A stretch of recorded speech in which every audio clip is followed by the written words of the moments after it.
letting the joy unfold. I'm living my life like it's golden, living my life like it's golden, living my life like it's golden, living my life like it's golden, living my life like it's golden, golden, living my life like it's golden, living my life like it's golden, living my life like it's golden, living my life like it's golden, living my life like it's golden.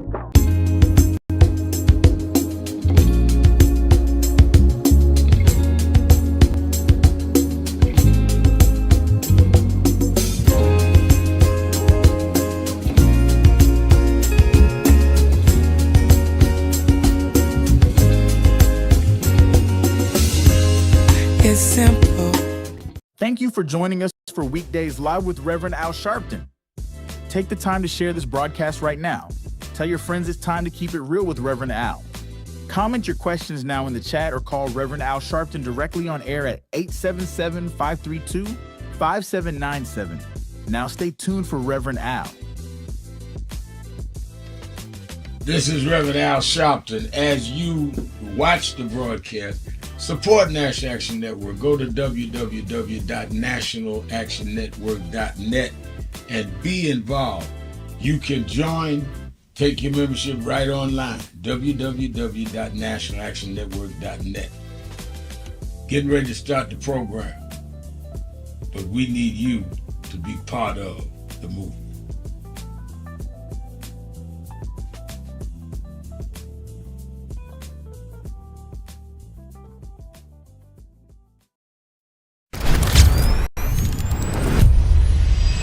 This organization has been on the front line. People ask me, why do families call us? Because we never leave them.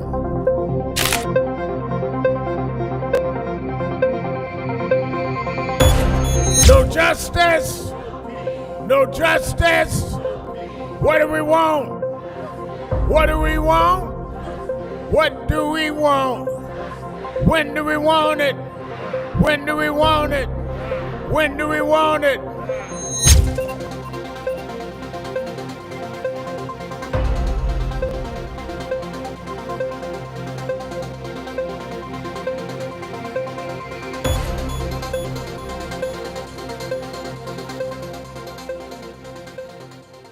It's been a long time coming, but I'm 1968. Dr. Martin Luther King was killed in Memphis, Tennessee. And it has been the commitment of National Action Network to always, in the month he was killed, to let them know they killed the dreamer. I have a dream today. It's Tuesday, April 14th. Do you know what time it is? It's Al Sharpton's time. And for the next 3 hours, it's time to put away all pretenses, deception, denial, or fronting. The time has come to keep it real on Keeping It Real with Reverend Al Sharpton. Very good afternoon to you all across the country. Good morning to our West Coast listeners, and welcome to those listening on Sirius XM channel 126, or that are watching us live stream at nationalactionnetwork.net. And, of course, you can call in at 1-877-532-5797, 1-877-532-5797, or you can go to the message board, send me a message like Renee Lou from Sacramento, California is on the message board. How you doing? I guess it's still morning out there, Renee. Good morning to you. Good Trouble Tuesday. Hello, Reb, and message board from Bruce Turner. I like that. Good Trouble Tuesday. We were saying Tell It All Tuesday. You can use either one. Good Trouble Tuesday or Tell It All Tuesday. James Thomas is saying, good afternoon, Reverend Sharpton, and happy Tell It All Tuesday to you and everyone in the chat room. lot is going on, and one thing I do want to say is that I did a eulogy last night in Brooklyn for Kaori Patterson Moore, and what was striking and totally, I just can't find a word to describe how it impacted me, is this Curry was a 7-month-old baby. 7-month-old. Hadn't learned to walk yet. Just, according to her mother, who was 20, just started learning how to walk a little and say mommy. And she was in her stroller with her brother, and some gangbangers drove by shooting at a crowd, and the stray bullet hit and killed this 7-month-old baby. And they crashed a moped they were riding by to shoot, and so they caught one of them because his leg was broke from the accident. The other one they picked up in Pennsylvania, got all the way to Pennsylvania. I suppose his partner told on him. And it occurred to me, again, how we've got the double fight of fighting the forces against us, the forces that try to rob us of our rightful positions, job, racist bigots, led by the bigot-in-chief, Trump. We got that fight. But then we've got to deal with the poison that has seeped into our community, where our young people feel that being a gangbanger is all right, and that we fought this long and hard for them to have the right to be thugs. And the heroes are not Booker Washington or Frederick Douglass or Dr. King or Barack Obama. Their heroes is Scarface. And we've got the double fight of fighting external forces in our community that exploit us and treat us less than human. And we've got to confront and deal with the internal forces in our community that succumb to feeling that might is right and play into embracing the stereotype of we're nothing but hoodlums, thugs, and the like. Now, I said right away to the press last night as we was leaving the funeral, as much as I condemn the behavior of these two young men, and I do, and deployed whether it's in New York, Chicago, Orlando, wherever it is, let's not act like they have a gun manufacturing plant in their neighborhood. People are making a profit running them guns into these kids. And it's sick. We've got to get our communities' heads right. Happiness Donuts is saying on our message board, no one respects the street code anymore. And she's right. You don't shoot babies. Shouldn't shoot nobody. But babies? You open fire where babies are in a bassinet? And we become that reckless? We become that insensitive? We become that numb? And we hearing so much that we hear on the news and say, oh, that's a shame, and go on to something else. No, we need to stop and deal with this stuff in our community. Because if we don't, it's going to be your child next. I guess the thing that got me most agitated was the fact that everybody's willing to deal with the people at the end of the gun trade, the kids, the gang bangers. But they're not going after these manufacturers, and they're not going after these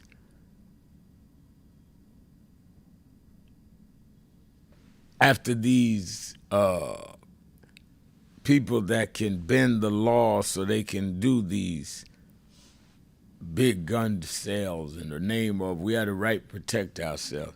How does a 7-month-old baby protect himself? So let's talk about that. Let's talk about how we must continue to deal with the fact we're under siege by Trump, but also how we must deal with behavior in our community. We got a double-edged sword. We got to fight external forces and fight those forces inside. Let's talk about that on Tell It All Tuesday.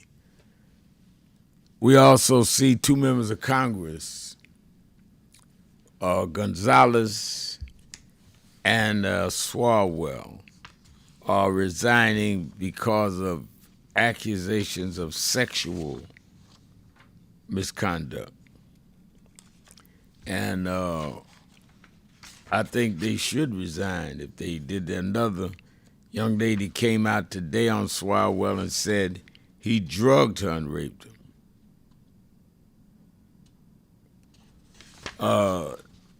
Inexcusable. And Tony Gonzalez also says he retire since he faces an ethics probe by the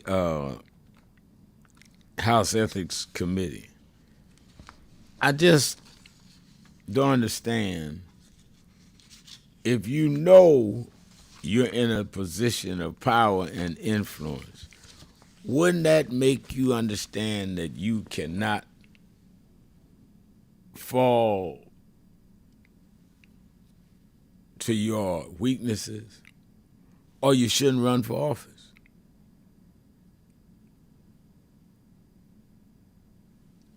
I like that Akeem Smith says on the message board, Reverend Sharpton, sinners cannot save sinners. I like that.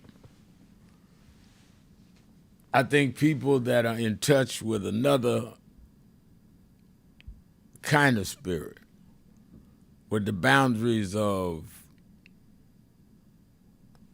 righteousness in the sense not making you holier than thou, but making you have some morals, some standards, some ethics in our community.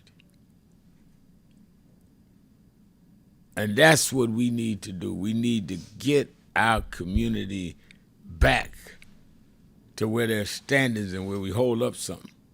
I told them in my eulogy last night when my father left when I was 10 and my mother tried to hold on to the house. We had a nice house out in Queens, New York. She tried to hold on long as she could. Couldn't even pay the electric bill. They cut our lights off. She said, yes, cold in here. They cut off the gas. Trying to hold on to this big house. She said, but you're going to do your homework. And made me do it by candlelight. Standards. I'm going to make you be wise and prepared even though we're in a dire situation. And I'm 9, 10 years old, mad at my mother. Why is she making me do homework by candlelight? All the kids on the block is laughing at me. But she knew that if she could teach me to tough through those circumstances, that it would prepare me to tough through some circumstances later in life. That's why, as I got older and got into civil rights and dealing in the political world, I was not intimidated because I've been through stuff. And if you've been through stuff, you can get through stuff. So my thing always is shoot your best shot and duck, because I'm not going nowhere. I'm going to keep fighting. And the months that I had to live with no lights and no gas in the cold taught me that you can make it anyhow. That's why. That's why.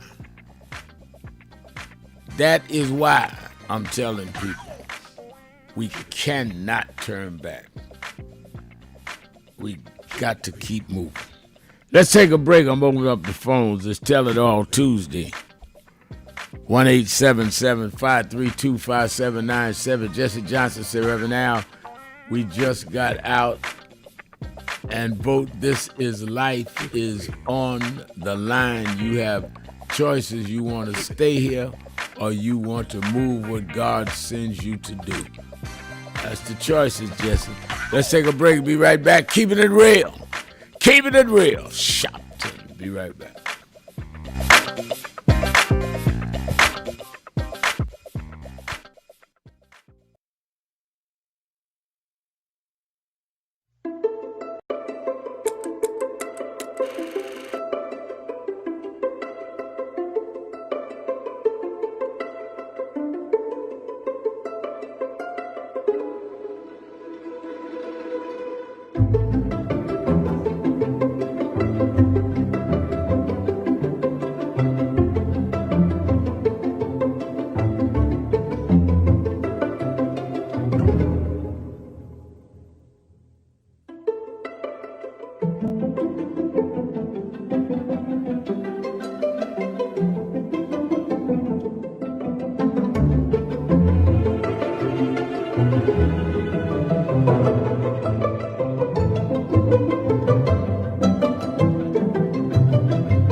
I remember I was 12 years old.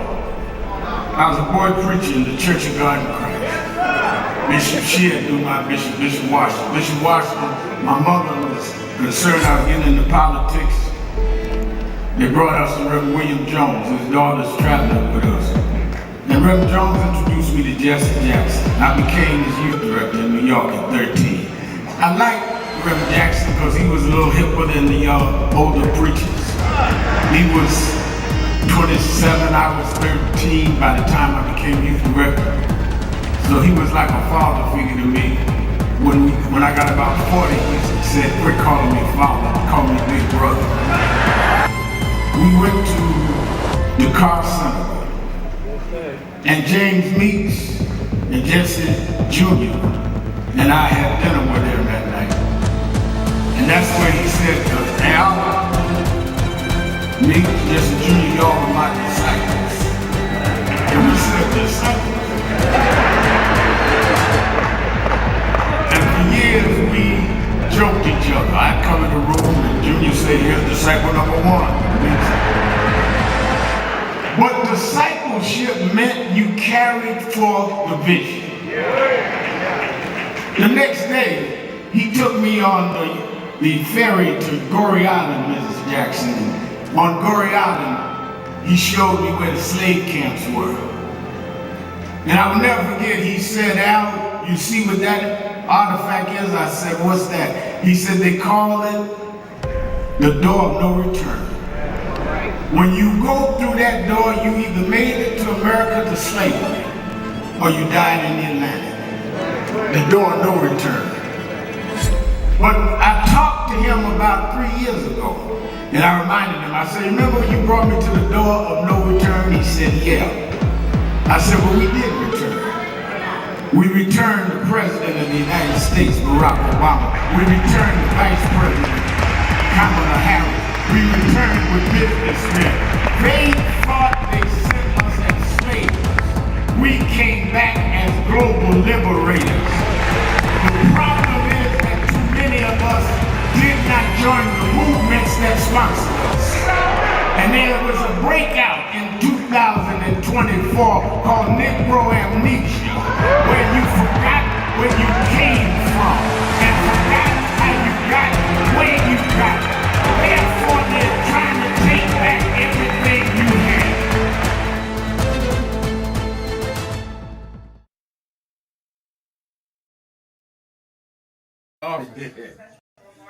Rev, you know you were right there From the beginning. with the stuff that Yep.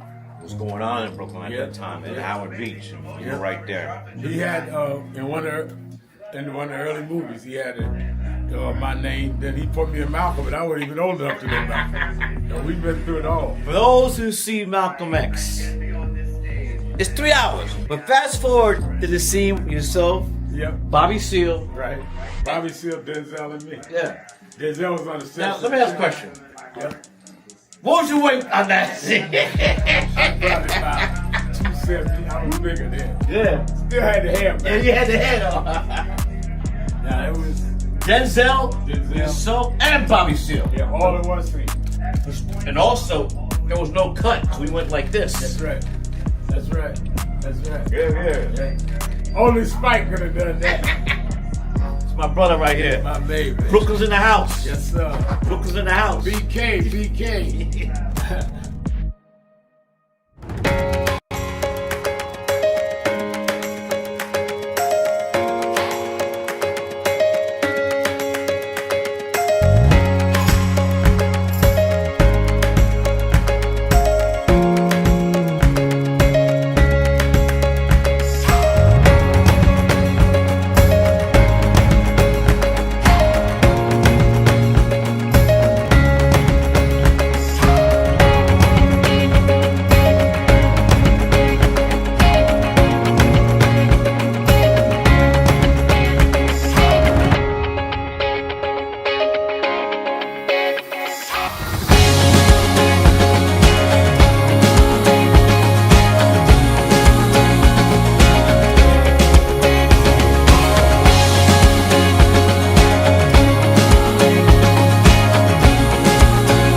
Keep hope alive.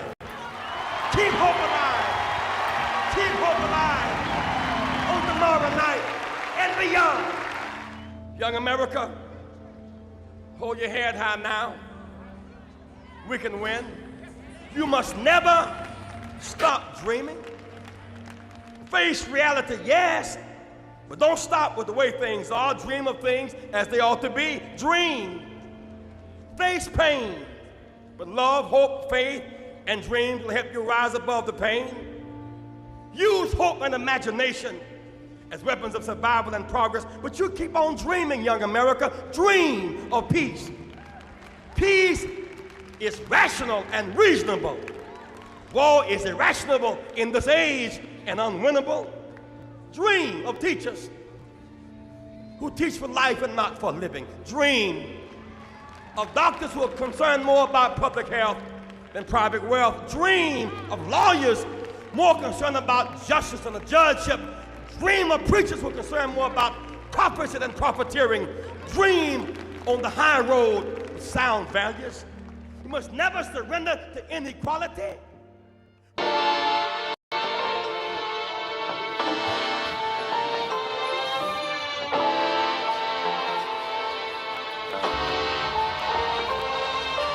Keeping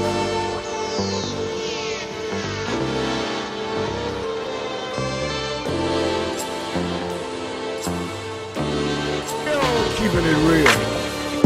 I am your host, Reverend Al Sharpton, and we're back. Tell It All Tuesday. There's still a lot of fallout on President Trump putting on social media now, day before yesterday, where he was depicted as Jesus, and even some of the conservatives were outraged, and he does what he always does, lie and say, no, I wasn't trying to look like I was Jesus. I was being a doctor. And, well, if you look at the picture, obviously, doctors don't float around in midair with people around them like look heavenly. And doctors don't put their hand on people's heads to heal them. So I think that it is clear to me that Donald Trump, for lack of a better word, is losing it. He's just unhinged. 1 minute declaring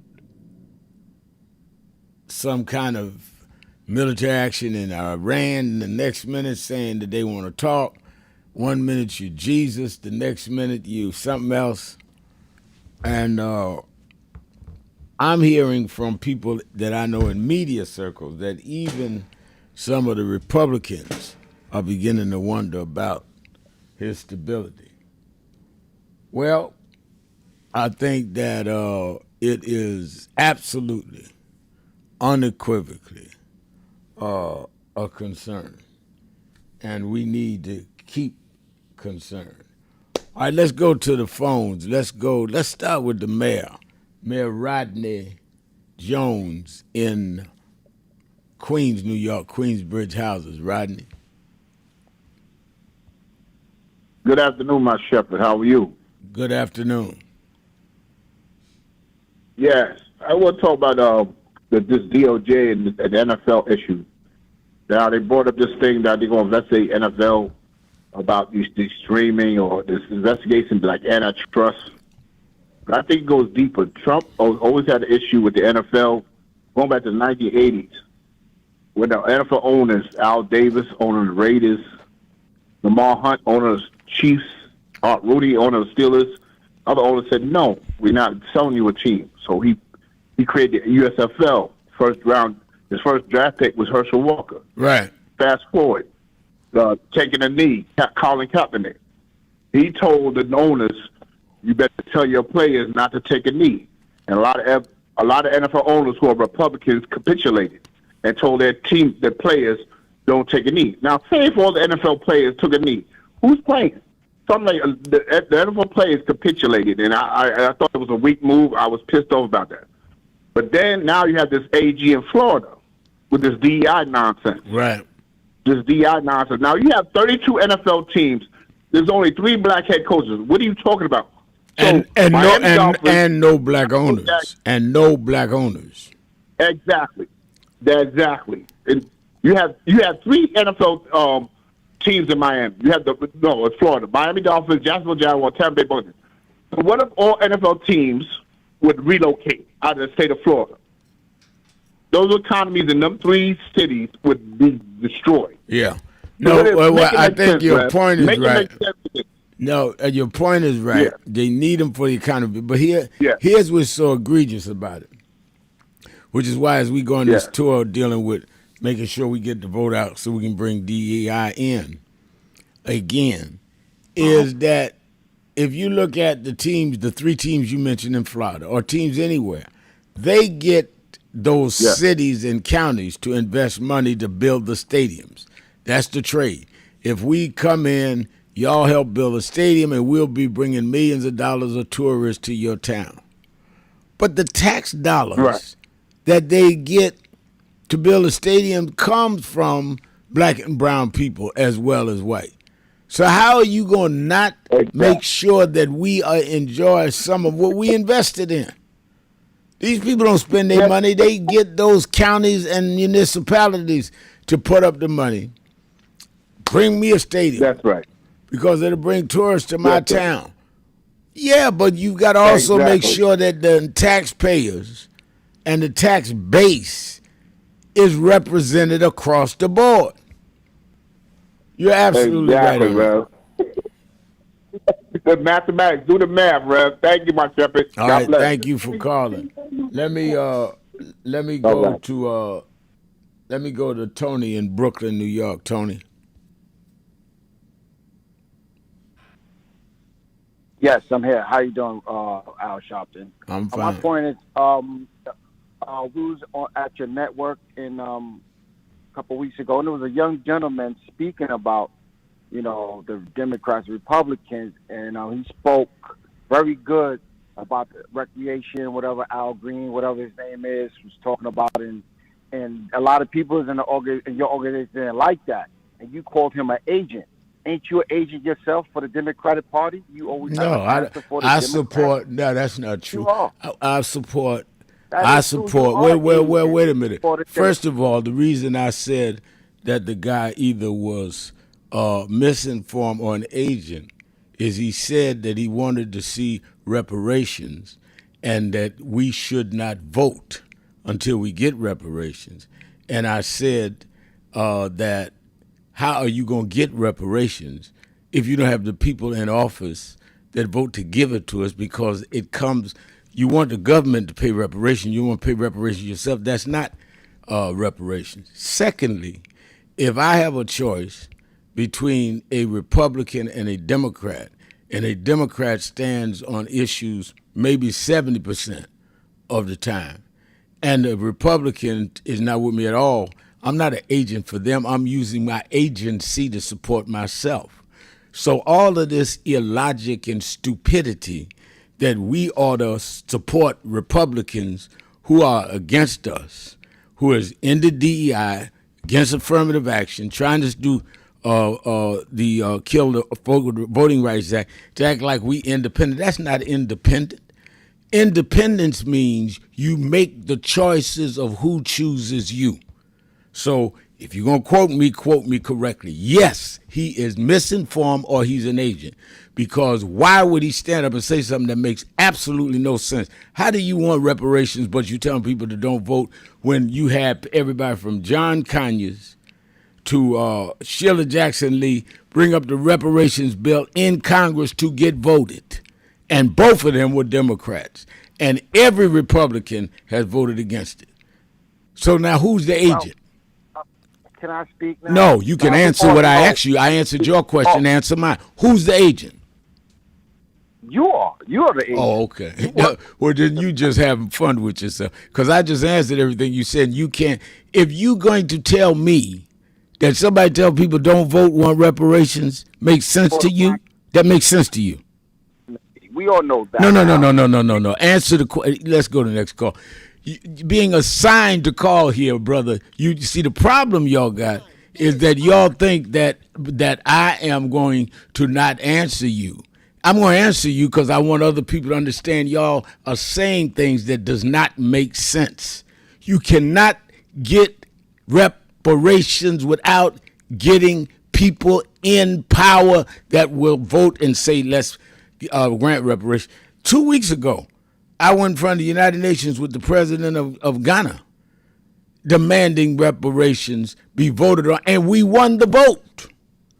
So don't talk to me about reparations. Talk to me about what you are really assigned to, and that is probably working for the Republican Party, because it makes no other sense to me that you'd be saying that other than you want. So if people are agents for the Democrats, what do you want to do? Vote for the Republicans? No, people are standing on the agency for themselves. 3 weeks ago, we had the UN on reparations. Somebody gonna step and tell me that we shouldn't vote? That's only helping Trump, and you know it. The problem y'all got with me is I'm not scared of y'all. Let's take a break. Be right back. Keeping it real. That's what I do. Sharpton, that's my name. Try again, Tony. Keeping it real. Time is up. The IRS is in full collection mode. Reverend Sharpton, good to see you here tonight. By our count at WMUR, You've only been here once in 2003. You counted wrong. Okay. You must be using the Florida Republicans count. Nevertheless, as far as your visits are concerned, you have been here far less often than your colleagues here who have gone through the paces, met with the voters, done the grassroots style of campaigning that the voters of New Hampshire are expecting and looking for. Why shouldn't those very same voters not think of you as disrespecting them by not coming here and doing the same thing? Well, I think, first of all, I've been here several times last year and this year. I intend to be here. In fact, I was to preach here Sunday, and the snow stopped me. I intend to be here between now and the primary. And I think that's any more than any of us. There are many places that some of my colleagues have not been to often at all. I think that people go and campaign based on their resources and their availability. So I think that that is not something that they should read into any of us about any particular primary. I also want to address your first question. As a minister, I think that you can have a personal motivation of religion, but you should not try to act like your religion is something that dictates where people ought to go. I pray every day. I can assure you in my talks with God, he is not a registered member of the right wing of the Republican Party. Today, many of those same challenges still remain that Reverend Al Sharpton stood on the 2004 Democratic primary debate stage and spoke about, a clear reminder that the work is far from over. For over 35 years, the commitment to justice has remained strong. The fight continues, the voice is steady, and the mission moves forward.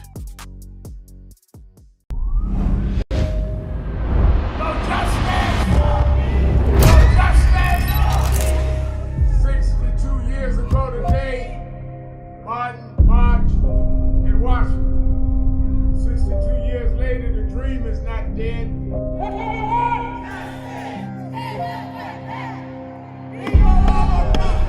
I'm here because I must be here. Democracy is not there for the pig, and you have to fight for democracy. That's what it is. What Trump will erase, we will replace. Is the dreamers in many cases have reversed and tried to turn it into a nightmare. We come to Wall Street rather than Washington this year to let them know you can try to turn back the clock, but you can't turn back time. We gonna keep the dream alive on Wall Street.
of who we are is essential to what made this nation.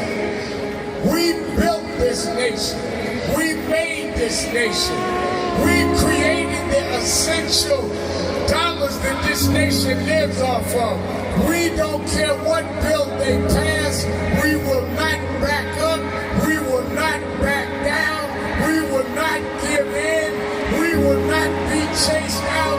We don't care who's in the White House. We will organize our house by house.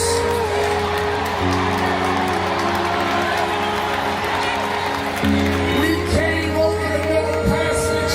We survived slavery. We survived Jim Crow. Don't you give up now. Don't you turn back now. Stand up, black man. Stand up, black woman. Reclaim your dignity. Reclaim your place. So we stand with the Black Global Black Economic Forum. We stand with Essence Magazine because that's who we are. So don't give in now. Yes, it's some rough days, but we've been through rougher days than this. Yes, Trump is a bad dude, but we beat badder dudes than Trump. So let's party with a purpose, because our rhythm and our music reminds us who we are. Because we can smile through our pain and organize for our gain. Let's stand up and let's celebrate who we are. Thank you, God bless you.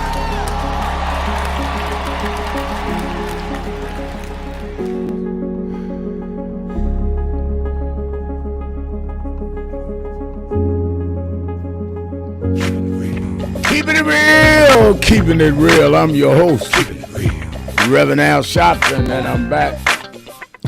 1-877-532-5797. Let's go to our message board. I see Howard J. Eagle says, arrest Reverend Al to support Democrats is indeed, quote, using your agency to help yourself and is relatively few others. But you and others helping the masses of our people by using your agency. And my question is not rhetorical. And that's all I'm saying. First of all, and the reason I engage that is because I like when people like that call. And the person he said that I called out, because I want other people to understand how baseless their claim is. Let's say for a minute they're not agents. Maybe they just don't understand what they're saying. And I just can't believe anybody is that ill-informed. But let's just for the sake of argument. If you ask me in the last, take 4 elections, why did you support Kamala? She was running against Trump. Who was better for us? Why did you support Biden? He was running against Trump. Who was better for us? When Trump said he's against diversity, said he wants to end voting rights, why did you support Obama? He was better for us than the guy he was running against, in my opinion, John McCain. Why did you support Obama? That's Obama the first time. He was better than Mitt Romney. So you're going to do a party? We're choosing between who's best for us. Name me the person from the other parties than the party I decided to save that time that was more in our interest. That's all. So you use your agency, as the brother wrote, and as I said to the caller, you use your agency to support yourself, not the party. And if I got a choice between a guy that wanted to execute 5 young black men for something they didn't do, who has said I'm against voting rights and said I'm against diversity being enforced in the workplace, and somebody that is fighting for diversity, and by the way, Kamala Harris stood up and said she would support reparations, I'm going to support the one that supports me. It got nothing to do with the party. It's got something to do with who took what stand. and talk about reparations. You're not going to get reparations unless, and nobody's fought longer and stronger than me. You're not going to get it unless we get the Senate and the Congress to pass the bill, and the people that have proposed the bill every time, John Conyers and Sheila Jackson Lee, both of them were Democrats. So why don't you call me up and tell me what Republican will support reparation, and tell me which Republican will stand up for voting rights, if that's what you tell me the alternative is? Or maybe you got something else in mind. Sister Rena in South Carolina, you're keeping it real with Al Sharpton. Reverend Sharpton. Greetings, Reverend Sharpton. Greetings. How are you this afternoon? Good. Awesome. Do you know who this is? I just read on the board. This is your sister. This is your sister Well, and friend, let's cut her off. Prophetess If she Rena was my sister, I would know who it is. Let's go to David in Baltimore, Maryland. David.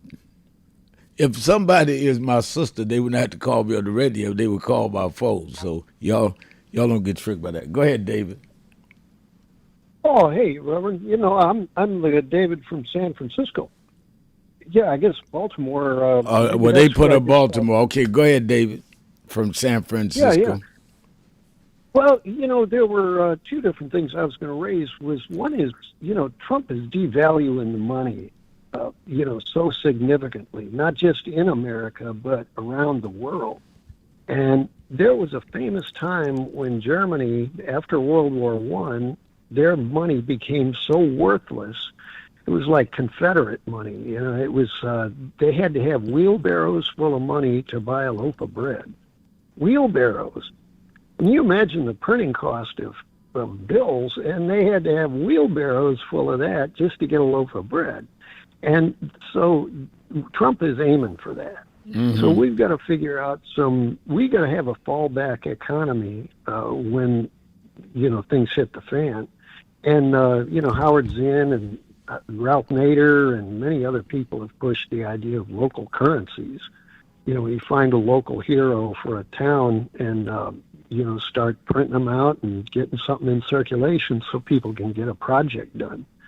Now, in the case of the penny, since Donald Trump has just pretty much abandoned the idea of Lincoln, and he's abandoned the Republican Party, and he gets rid of the penny on Lincoln's birthday, we have plenty of these things floating around, and we could use them as like an Honest Abe symbol, where you get a project done for somebody, bam, you give them a penny, bam.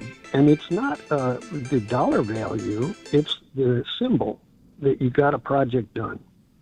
And, you know, it could be building the Hoover Dam or it could be sweeping the front steps. It's a project done. And you don't have to worry. If they're going to tell us that we got to have a wheelbarrow full of money to get a loaf of bread, pennies should suffice. And we can make them better than a crypto coin, better than a Bitcoin. Interesting. Okay. Thank you for your call. Interesting. And I think that we need to dig into these kinds of details. Absolutely. Let's go to Terry in Champaign, Illinois on Tell It All Tuesdays. Terry? Good afternoon, Reverend Al. Good afternoon. I called because I just heard the thing about reparations. And every time I hear them talk about reparations on the radio, the person that always calls seems to don't have a basic 101 standing on politics, a basic standing. And what gets me is this.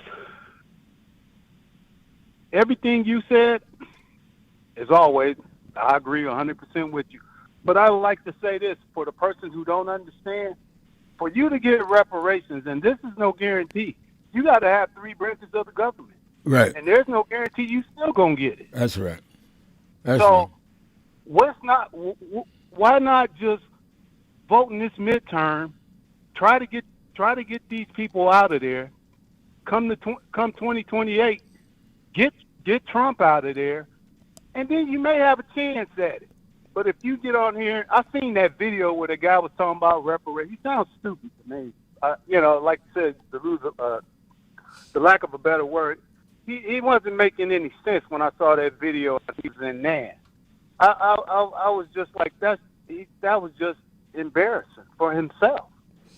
Not to communicate with people on a level of trying to have an understanding, but to get up there and argue and fight like you getting ready to take like somebody just gonna give it to you.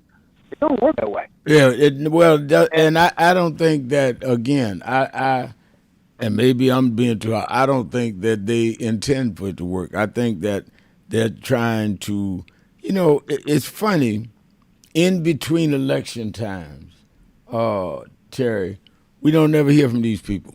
When it gets close to elections and we get out of convention, all of a sudden here these people pop up. Where are they when we fighting the police killing a guy in Hartford 2 weeks ago?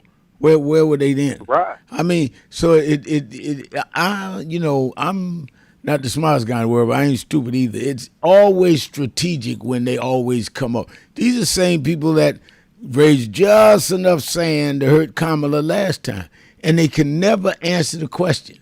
And the reason why I jumped on the guy that I wasn't out there when he came in is that he said Kamala's a racist, a black woman. I mean, they should script them better than this. I mean, at least make sense. But thank you for your call. Let me go to my break. Keeping it real. Sharpton. Be right back.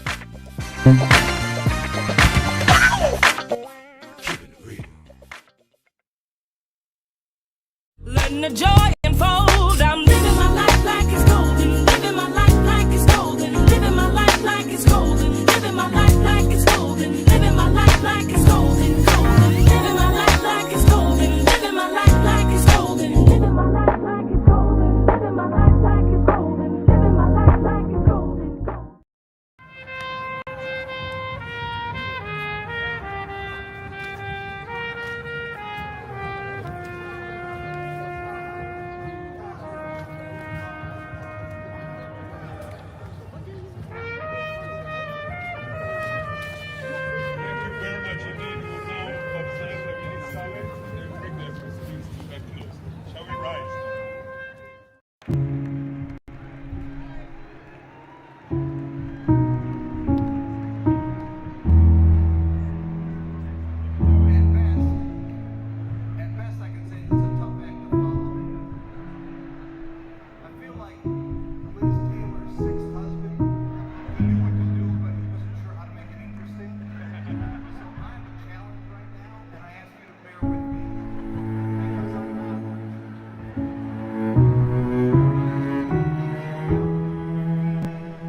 Hi, it's Reverend Al Sharpton, President and founder of National Action Network. We are at the very end of 2025, and I want to first say that I want to thank all of the officers, chapter leaders, regional directors, national staff, and certainly National Board of National Action Network for a solid and absolutely incredible year in 2025. Despite the fact that we are under assault, voting rights, diversity, equity, and inclusion, the battles globally where we're seeing Nigeria and Venezuela attacked, and on and on and on. We have been steadfast as an activist organization in the tradition of Dr. King. We started the year with a national call that thousands responded to, and we were in Washington on our side of town while Trump was being inaugurated on the other side of town.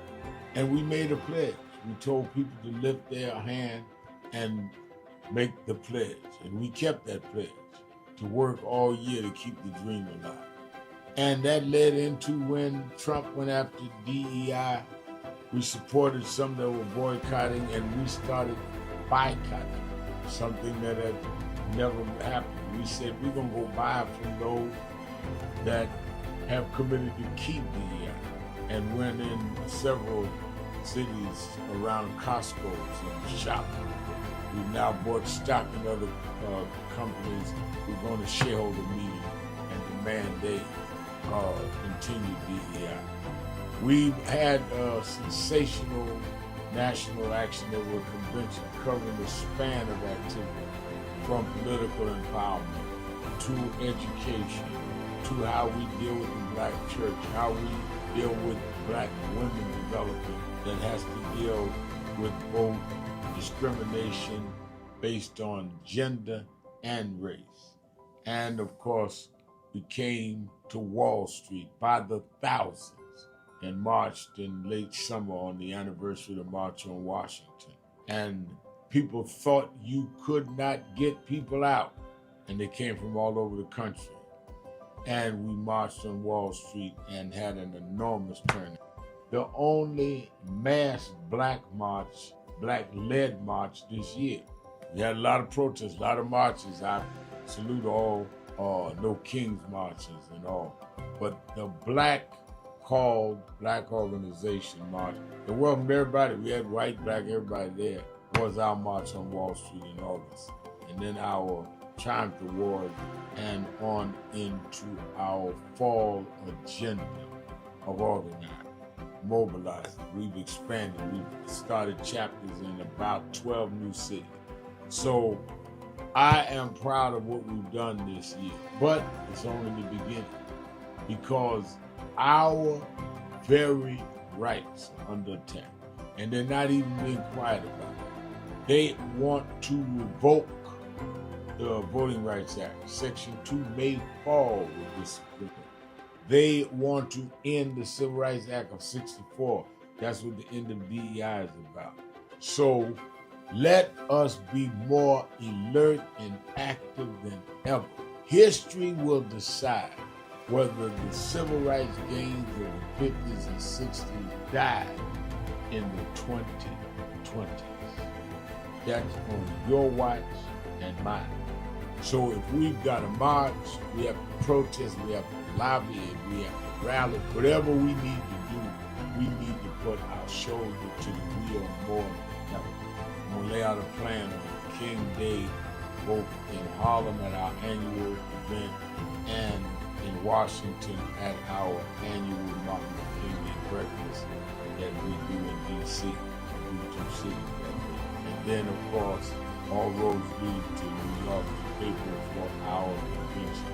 We had, as I said, the largest attended convention last year in 2025. It needs to be more this year because our very existence is at stake. We also are closing our negotiations on a new headquarters, our national headquarters that befit our mission. I'm so excited about it, but I can't give you details. We're just about ready to sign the contract, but it will be something that will last longer than many of our lifetimes. So we came alive in 25, despite a hostile administration, despite the fact that a lot of people were intimidated and spooked into silence. We came alive in 25. Now we have to straighten out tricks in 26. I need you, we need each other. Let's do this. All these tricks, don't forget, Trump only won by 1.5%. He is trying to act like he has a mandate. No, he has a mission, Project 2025. We have the mandate that we can't let them undo what has been done. And we must even go further for the empowerment of all people. Happy New Year, and be focused.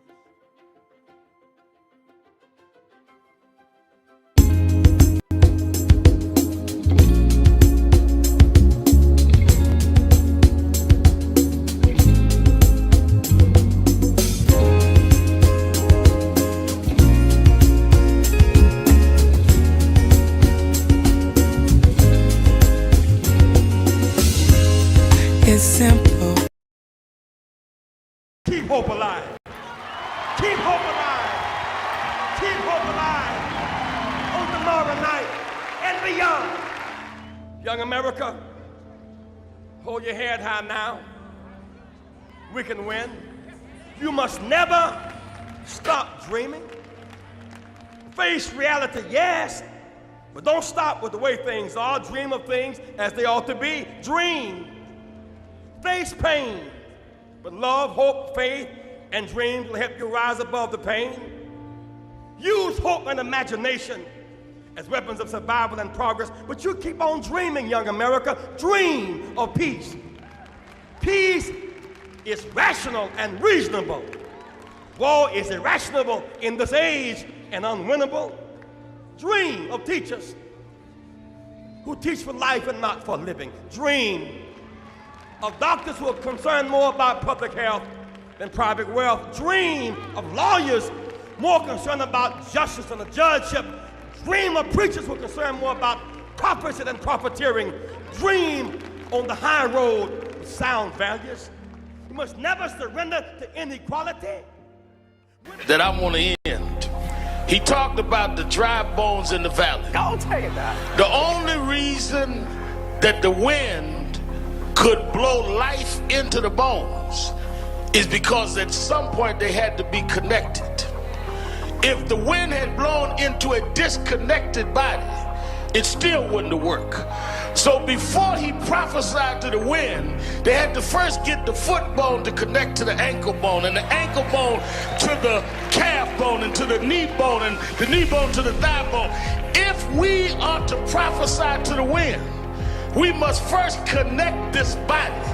We must connect Eddie Long to Farrakhan and Cornel West to keeping Elvis it and real. Lowry to Sharpton. I am your host, Reverend Al Sharpton, and it's Tell It All Tuesday, 1-877-532-5797, or you can go to the message board and we'll read your message on the message board. Let me remind you, because I'm already working on it, Politics Nation with Al Sharpton live at 5 p.m. Eastern Time every Saturday and Sunday. And certainly we got we have a whole lot to deal with this week. Aside from where we will be by the weekend with Iran, because they're still back and forward on whether they're negotiating or not, and Trump's threat to level them back into the Stone Ages. We'll be also dealing with where is the voting rights situation in the Supreme Court. We'll be dealing with the battle of DEI, and we will absolutely be dealing with the question of health care. I'm going to have on a couple of governors and senators to really dumb down on that. Make sure you watch Politics Nation with Al Sharpton live at 5 p.m. Eastern Time on MS Now. You that in the New York, New Jersey, Connecticut area, come to the Saturday Action Rally. It'll be the first rally after the convention as we start moving toward our permanent headquarters. We're going to be at next couple of weeks at the historic Mother AME Zion Church at 137th Street and Lenox Avenue. And we'll be talking about how we're coming out of our convention with the three goals that I said we are going to do, and we need to hit the ground running. Everybody's, oh, y'all, we had a great convention, more people than ever, and da-da-da. But let's follow it up. Be at the rally Saturday, 9 a.m. to 11 at the historic Mother AME Zion Church, 137th Street and Lenox Avenue. If you're not in the New York area, you can watch it live on Impact Television or on YouTube/NAN or at nationalactionnetwork.net.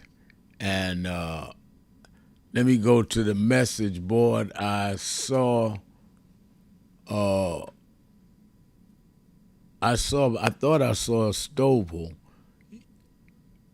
Oh yeah.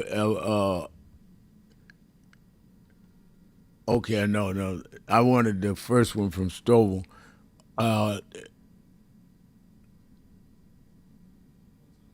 Yes. I like Jesse Johnson saying, Reverend Al Sharpton, vote for your grandson and the children of the future. Your vote for your future and your kids and your grandkids that's who you vote for. That's exactly right. Couldn't have it no other way. And now let me go to, I was trying to get this guy that wanted to talk about, yeah, that's right, Big Dad Zilla, saying Kamala Harris is India, Jamaican, she's not American, descendants of indigenous enslaved Africans and freedmen. She's not going to do anything that specifically benefits black Americans. No. Well, first of all, Kamala Harris is running against Donald Trump. So are you saying that, what's your name, Big Dad Zilla, that Trump was going to benefit blacks? Second of all, Kamala Harris was the one, when she was in the U.S. Senate, that proposed the George Floyd Justice and Policing Act. She sponsored it. And she was the one that stood up and said that we should have reparations. And she was the one that helped sponsor the John Lewis Justice in Voting Act. So you got George Floyd, you got John Lewis, you got her saying that she supports reparations. I'm just three off the top of my head. Tell me what Trump said. Oh, he was against all of that. So we can have different opinions, you can have different facts. You could say, yeah, okay, fine, she did something. I don't care whether you think she was born of indigenous parents or not. She did things that supported and stood for black people against a man who's made it clear he's not for black people. So in politics, you get choices. Those are the two choices. We went with the ones that did something for us. To not go with them is to support the one that told you they ain't with you. So, ain't complicated, but thank you for your call. Let me go to Raj in Cleveland, Ohio. Raj. Hey, Rep. Thanks for taking my call. How you doing? I'm doing well. Doing today. All right, thanks. Hey, yeah, some of those people just they wouldn't know what to do if things did go the way they claimed it wouldn't go. So I believe that's partly why they just say stuff like that. You know, in general, those are the same people who were saying Obama wasn't going to do nothing for us even before he won. They said if he do win, he ain't going to do nothing. So they already have it in their mind that a defeatist attitude, because they don't know how to think. They can't think beyond where they at. So, you know, they don't have a vision for anything better, really, not in a real sense.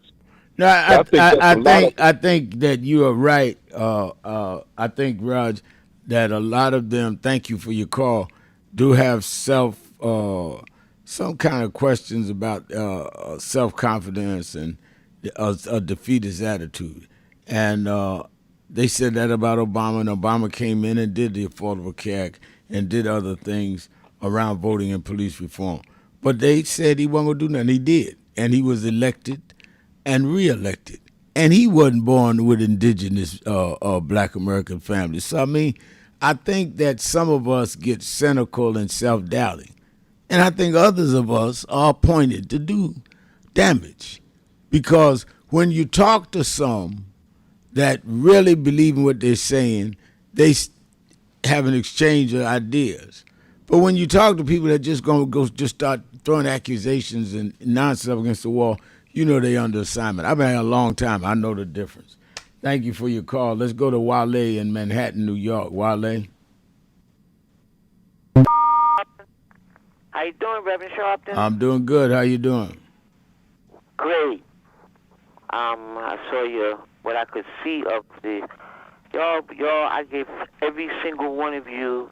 I have a lot of respect for you, and the people who put that convention. I couldn't come, but I saw geniuses, really good stuff. I'm not saying that to swell your head up either, but it's just fact. I do love y'all. But I'm so tired, Reverend Sharpton. Even though like you say, don't give up. Like, listening to you taught me how to look at death differently. I've said that many times. I'm not scared of it, because like you said, we all gonna go one day. We just don't know when. That's right. And so you taught me that. You taught me that. Listen, you don't like politics, so what? You still got to know what's going on in the world. So you taught me that. But I'm just sick. I called you to say this specifically. I really believe that the police's they thing now is, and you may not like this because I know you try to have peace. It sounds like them saying, well, it's gang related. That's like code for them now, meaning they don't care. Now, I know you like peace, but this is just my opinion. Them saying that, it's just everything is gang related. Whenever you hear black people in our communities get shot, the cops, Reverend Sharpton, they don't even know the details yet.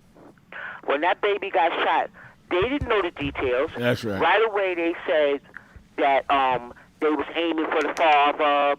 All this kind of crap. They don't have no respect for us, Reverend. The police don't have no respect for us. They disrespected that girl's family, putting that out there, because the little girl even said so. She said, please stop saying it's my baby's father's fault that my baby's dead. That's code for them now. Yep. Saying that it's gang related. And that really means to them that we don't give a damn. That's what that really means. And so I thank you for the opportunity to let me get that off my chest, because I'm tired of it already. No, I thank you for getting it off your chest. That's why I thank you for your call. That's why I went and did the eulogy for them last night. And I said that, first of all, don't get into this blaming the father who was there. And we don't know what happened. One I do know is that whoever shot didn't manufacture the gun. Why don't y'all go after these people that's benefiting and polluting our community? Secondly, let these people mourn a baby. I mean, if you could have, while they seen that little casket that looked no bigger than a basket, I mean, it's heartbreaking. And I think you're right. The rush to judgment, the demonize the family, and this man just lost his daughter. Baby, never saw first year of birthday. We got to stop this. Reverend Sharpton. Thank you. Thank you for your call. Let's go to Demetrius in Cleveland, Ohio. Let's take the break. I'll come right back to Demetrius. And more of you on the phones. 1-877-532-5797. Sharpton. Keeping it real. Be right back.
Thank God I was blessed to have both in my life, both historic, strong figures.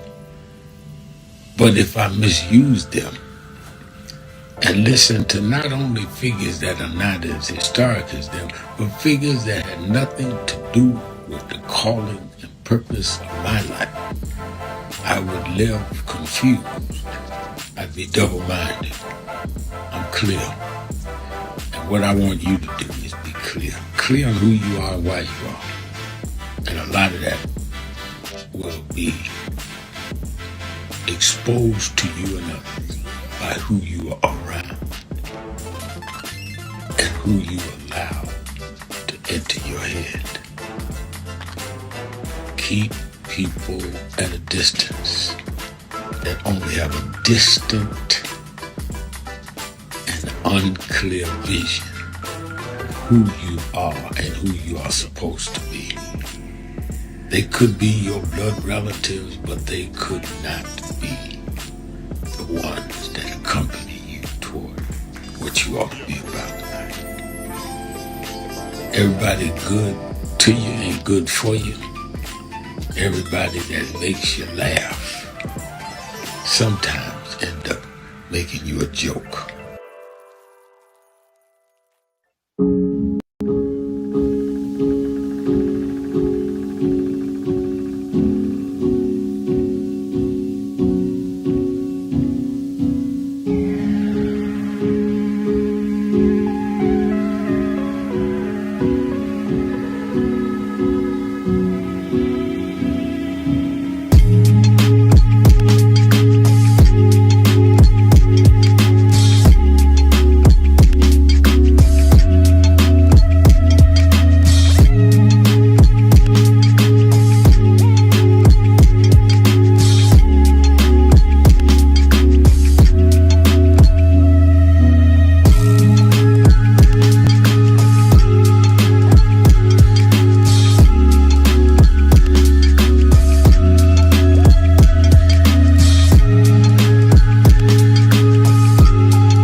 Robert Culp used to do a show with Bill Cosby, I Spy, and he did a documentary on breadbasket, Robert Culp.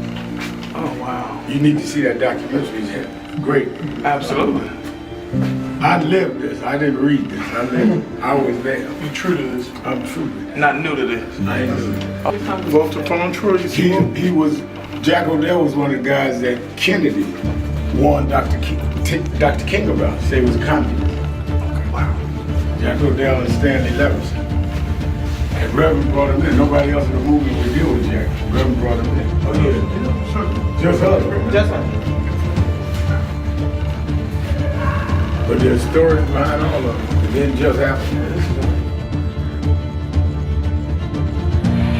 But I am somebody. I may be on welfare, but I am somebody.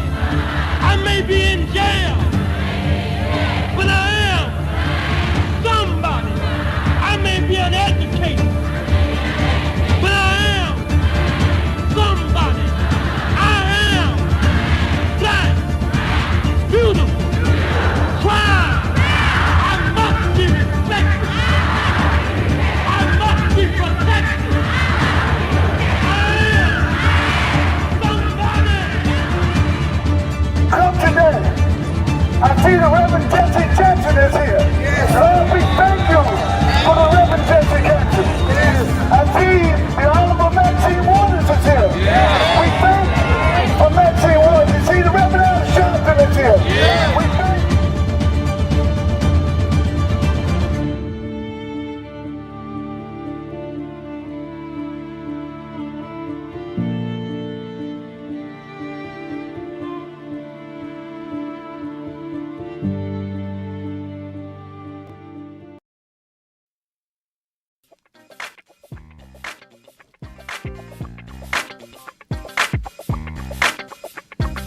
But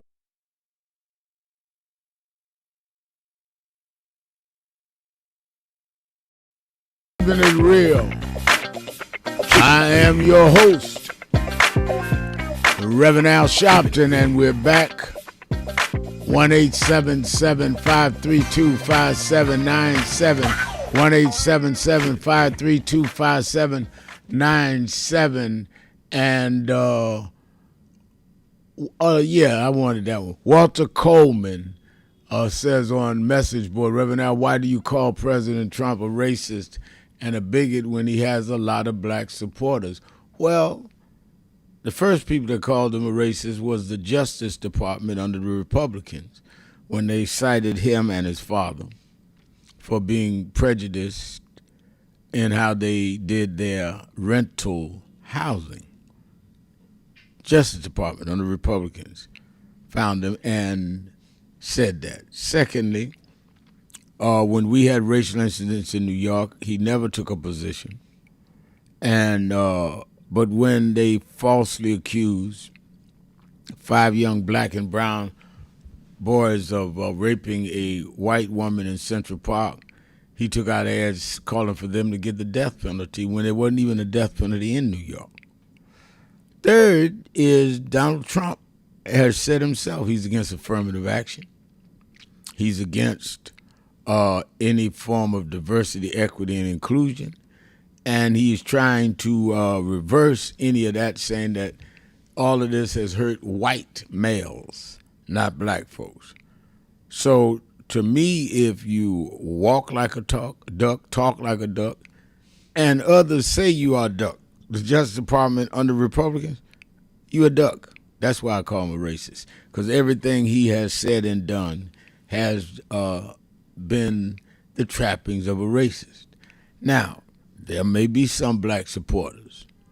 That does not mean he's not a racist. There's some blacks that were against ending Jim Crow. Said nothing wrong with sitting in the back of the bus, go where the front's going. That ain't nothing new. In the Bible, I was listening to a minister the other day. The Bible said that what people don't realize is when the children of Israel were freed out of bondage, head over the Red Sea, most Israelites stayed in Egypt because they didn't believe they could get free. Doesn't mean that getting free wasn't right. So I think that people have the right to support Trump. What bothers me, I won't even say bothers me. I'm used to it now. What I note is that people that want to support Trump get angry that we say why we don't support him and lay out the record. You got the right to support him and defend his record. Do I agree? Oh, that's right. Akeem Smith said Trump also said stop and frisk should go nationwide. That's correct. Thank you, Akeem. I mean, he's went out of his way to say where he is. So why would I not say that's all racist? And if you want to defend that, defend it. But don't act like somebody's wrong because they don't want to be treated in a racist way. Say, I don't have a problem with that. And that's good. But I do.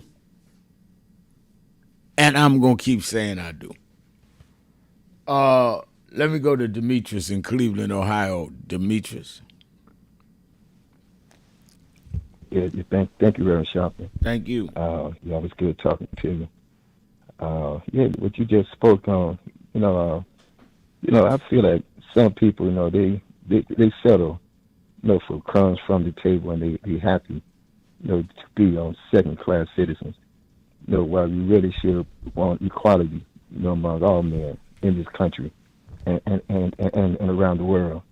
When Donald Trump have administration with no black people in his cabinet, when he cut most of the programs that benefit the poor and black people, the way his immigration policy is, dehumanize, people from different races. That shows his feelings toward other races. Well, let's remember, Demetrius, in his first administration, his spokesman to the black community was Omarosa. And I let Omarosa speak at National Action Network's convention. 6 months later, she was called a racist, and they kicked out of the White House. So, I mean, this ain't hard to figure out. If you like him despite his bigotry, say that. Own it.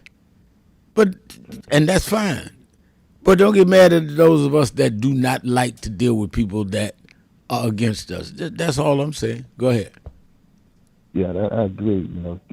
People can justify, they stand on something that's dehumanized, especially to themselves. That show them having low self-esteem for themselves. And that brings me to the point with the killings, especially in the inner city.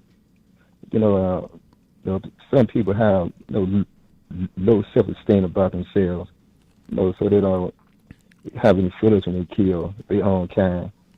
And also they got to realize there too, those who do hold power, the big companies and so forth. Because it's like I say, most of the guns in the inner city, most of the drugs in the inner city, they send those there at a cheap price, so people can kill themselves, form a genocide. They don't pull the trigger, but they provide the ammunition to serve their purposes. So people have to realize that when they have these petty arguments, when they jealous of the next person because he's doing better, they want to bring down someone, or they set somebody up, to go to prison. They breaking up the core of the American family. They're breaking up African American family, the Hispanic family, the poor family. Then people say, well, there's no fathers in the home. All that is overall plan to keep the black people from moving up. Just like did in slavery, they sold off family members. It's all been orchestrated to keep us from unifying, having a strong unit. Like some other groups of people come from other countries, their families intact. They can move up. But those in power know that. So they don't do whatever it takes. If it's sending people to prison to break up the family, if it's gangling, crime as a way to get out of poverty, they break up the families so people can be incarcerated or they can get killed, or have people get upset over little petty arguments to divide and conquer. Those who being manipulated have to have an open mind and look at the big picture, and don't just look at their neighbor next door. They can see what their mentality is, and you have to know their history. That's why some of the people in the administration, they want to eliminate Black history all the way around because they don't want people to know the real reason why we in the situation we are in. They want us to put the blame on ourselves totally. When it's not that, everybody has human nature. They're going to be jealous of someone. But when it's in a widespread, as it is here in America, especially among African Americans, it all goes back to slavery, the divide and conquer, the fear that been placed in African Americans. Even today, we have the terrorism with some of this police brutality. You know, if somebody speak out, they're afraid they're going to lose their job from their employer. They're afraid they're going to get incarcerated. Those get they turn their own people because they're afraid what might happen to them, the same tactics. You know, so people have to realize it's a bigger force that's pulling the strings, and they can't just be the puppets of that. You know, they have to believe the truth and don't just believe what's been passed down to them, you know, by their parents and stuff. They have to really look, see what's going on, and don't be afraid to step out, you know, and stand up for the truth, you know, for their people and for human race as a whole, especially for African Americans, because we've been targeted, you know, to try to keep us second-class citizens, not just here in America, all over the world, even in the Caribbean. Like I said, when the caller called in earlier, or you read off the board, Senator Kamala Harris saying that she's Jamaican and stuff. Jamaica was under slavery. So her ancestors are familiar with it. You know, people just can't think this was America. You had South America, the Caribbean. They was on slavery with the British and the French and the Spanish. So they familiar with it. Even if someone haven't been under slavery, like you said before, if they standing for the right policies, for equality, for justice, you know, they came from the richest family, billionaire family, where they have a heart for justice for equal people. You have some abolitionists doing slavery. They was well to do, but some of them risked their lives. Those who died in Mississippi, you know, Cheney and the two Jewish young men. You know, they came from well-to-do families, but they risked their lives because it's something they believe in. So it all depends on that person belief, and they're gonna step out that circle because they have a stronger belief in justice for all people.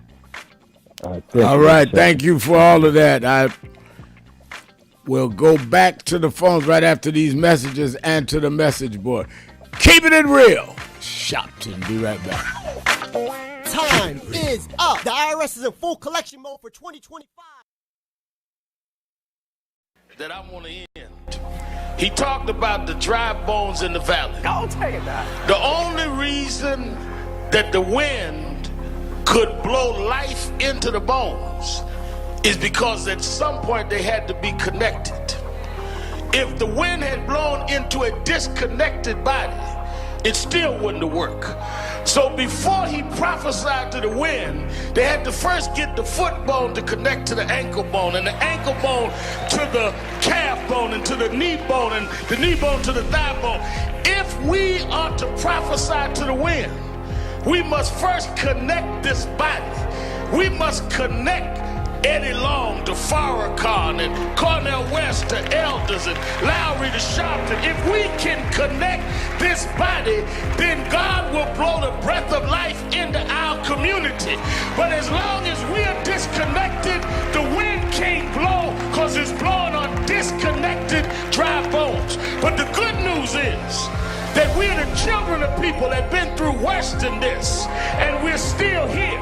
So even though I get despondent, I don't ever get depressed, because I want the world to know you won't beat us, because we're the children of those that took the worst form of slavery and brutality that ever lived, that ever existed.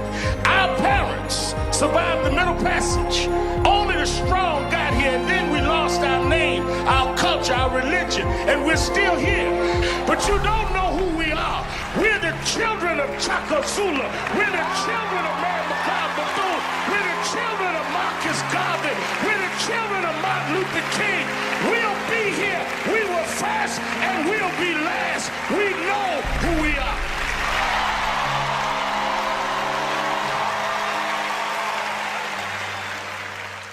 So who is Al Sharpton anyway? Who is this 33-year-old preacher without a church. A number of black New Yorkers as well. He is little more than a pudgy exhibitionist who can be counted on to show up, bullhorn in hand, at every racial incident.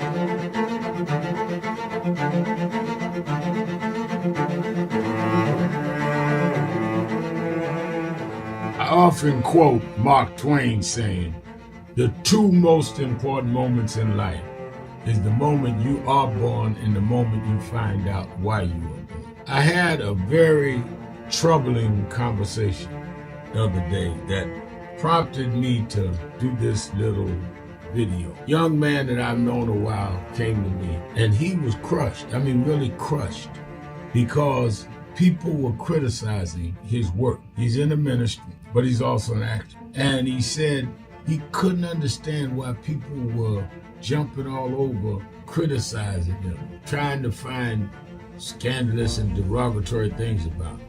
And I told him, I said, you know, you very young. You don't know the road I've traveled. They call me everything but a child of God. A blabbermouth, a loudmouth, too flamboyant, an agitator, a racist, I had to learn. Yeah, right. I was not defined by how others saw me. I was defined by how I saw myself and whether I was being true to myself. Some of you watching this don't like me. And it doesn't matter as long as I know what I'm doing and I like me for being real. So I'm doing this video to say to you, whoever you are and whatever you do, you may not be in ministry or social justice, none of this stuff, but don't live your life worried about opposition or people that don't like you. You can turn that around. Use me as an example. The same people that call me a scam artist, a con artist, a sellout, or racial hustler and all, I kept going. And the people I respected started respecting and publicly embracing my work. When Coretta Scott King, the widow of Dr. Martin Luther King Jr., had this to say about Al Sharpton. A leader who has protested injustice with a passionate, unrelenting commitment to nonviolent action in the spirit and tradition of Martin Luther King Jr. And I am talking about your leader, our leader, the Reverend Al Sharpton. The other thing that hasn't changed is the National Action Network's commitment to fight injustice and inequality here in New York City and across America. And that's not only a testament to Reverend Sharpton, it's a testament to all of you who are here tonight. First and foremost, to Reverend Sharpton. I saw him when he first came on the scene, and I have marveled at his tenacity, at the development of his intellect, and his devotion to our movement, and much he has contributed to the world we are experiencing. I am honored, and I must say that when I had my debate with Dr. King on the issue of the church and religion, he didn't warn me that after his departure, his space would be filled by another preacher, and that preacher would be Al Sharpton. All you want in life is people that matter to you to say you did all right. And more important, that you can look in the mirror and say you did all right. Thank you, Rev. Thanks for that introduction. Look, we've known each other for a long time. I'm grateful not only for your leadership and partnership, but quite frankly, more importantly, for your friendship. And thanks to all of you, members of our nation's most important civil rights organization. You have been, over all of your years, such an extraordinary leader. You are a voice of truth, a voice of conscience, a voice of practicality around what we must address and what we can do. And I thank you so much for your friendship. I remember that most of the youth around Al's age, he was about 12, wanted to be like Connie Hawkins, a great basketball player, legend, or Earl the Pearl, or Clyde Frazier. Al wanted to be like Adam Powell, a powerful preacher with a social justice gospel. He was very close to, at that time, to Reverend William Augustus Jones, powerful preacher and social justice advocate, and Reverend Gardner Taylor State right down the street, and Bishop Washington, whose church he came from, and Reverend Sandy Ray. He wanted to be like these giant preachers. He wanted them to have the edge, however, of the King's social justice dimension. He wanted to be like them. Now he's one of them. Perhaps taller than most of them because of the risks he has taken and the reward God has given him with his gift. I remember so well that our first Keeping it real. jail, he was around 13 years old. With the I am your host, He was in the lineage. Reverend Al Sharpton, and we're back. 1-877-532-5797. 1-877-532-5797. And, of course, we on the message board for those of you that want to send a message. And let me say this. I welcome debate because though I am serious that I think some of them are just put up to it for other reasons, some I think are serious. And a lot of people that will never call out there need to hear the back and forth because they have questions that need to be answered. So this is healthy for our community. We shouldn't all be one way, but we should all be prepared to defend the way we are. James Mitchell is saying on the message board, Israel and Lebanon have met for discussion. Perhaps nothing will come of it, but it's a step in the right direction. I agree. If it can stop any of the bloodshed, you're dealing with tens of thousands of Iranians that have been killed. You've dealt with, I think, last count, 13 Americans have been killed. If it escalates, more will die. And I think that is absolutely something that we should all want to avoid. I think that it is absolutely something we can all get behind. Akeem Smith says Trump don't want China as an enemy. I agree, and he shouldn't, because I think that the Chinese will come in a way that is not going to genuflect and lay down prostrate in front of him. And that's a problem. It's a problem. Cedric Cooper saying to be a difference maker, you got to have truth and you must have guts without looking for glory. They are very few, Reverend Howard, and you are one. Thank you for that. I try to have guts, and I try to, guts, because I grew up a person of faith. I've been a preacher, a boy preacher since I was 4. I really believe right's going to overpower wrong. I believe that. And that's why I don't back down. The thing that, I think the thing that really is interesting to me is that a lot of these people, I know Donald Trump. I marched on Donald Trump when Don King and them was saying, come on, man, he coming to fight, let's be cool with him. I said, no, but he's wrong. And I could go and see Donald Trump. If I called Donald Trump, he called me back. I choose to stand up for what I believe. It may not be what you believe. And I got that. But get through your head, everybody ain't got to believe what you believe. And it's interesting to me how you want to be respected for being of a different belief, but you don't want to respect those you disagree with. That's a little off, don't you think? Let's go to the phone. Let me go to Terry in Champaign, Illinois. Terry.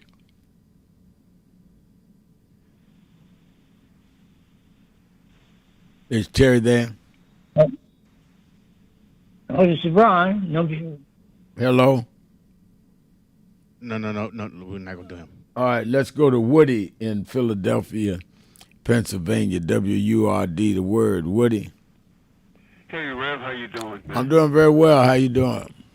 I heard you talking about the guns, And it just touched me. I mean, so many people trying to reach you. I don't want to call you to hold you long, but I just want to say this seems like this gentrification, guns play a big role in getting you out of your neighborhood, which is now, I said I went to sleep in the so-called ghetto and woke up in Center City overnight.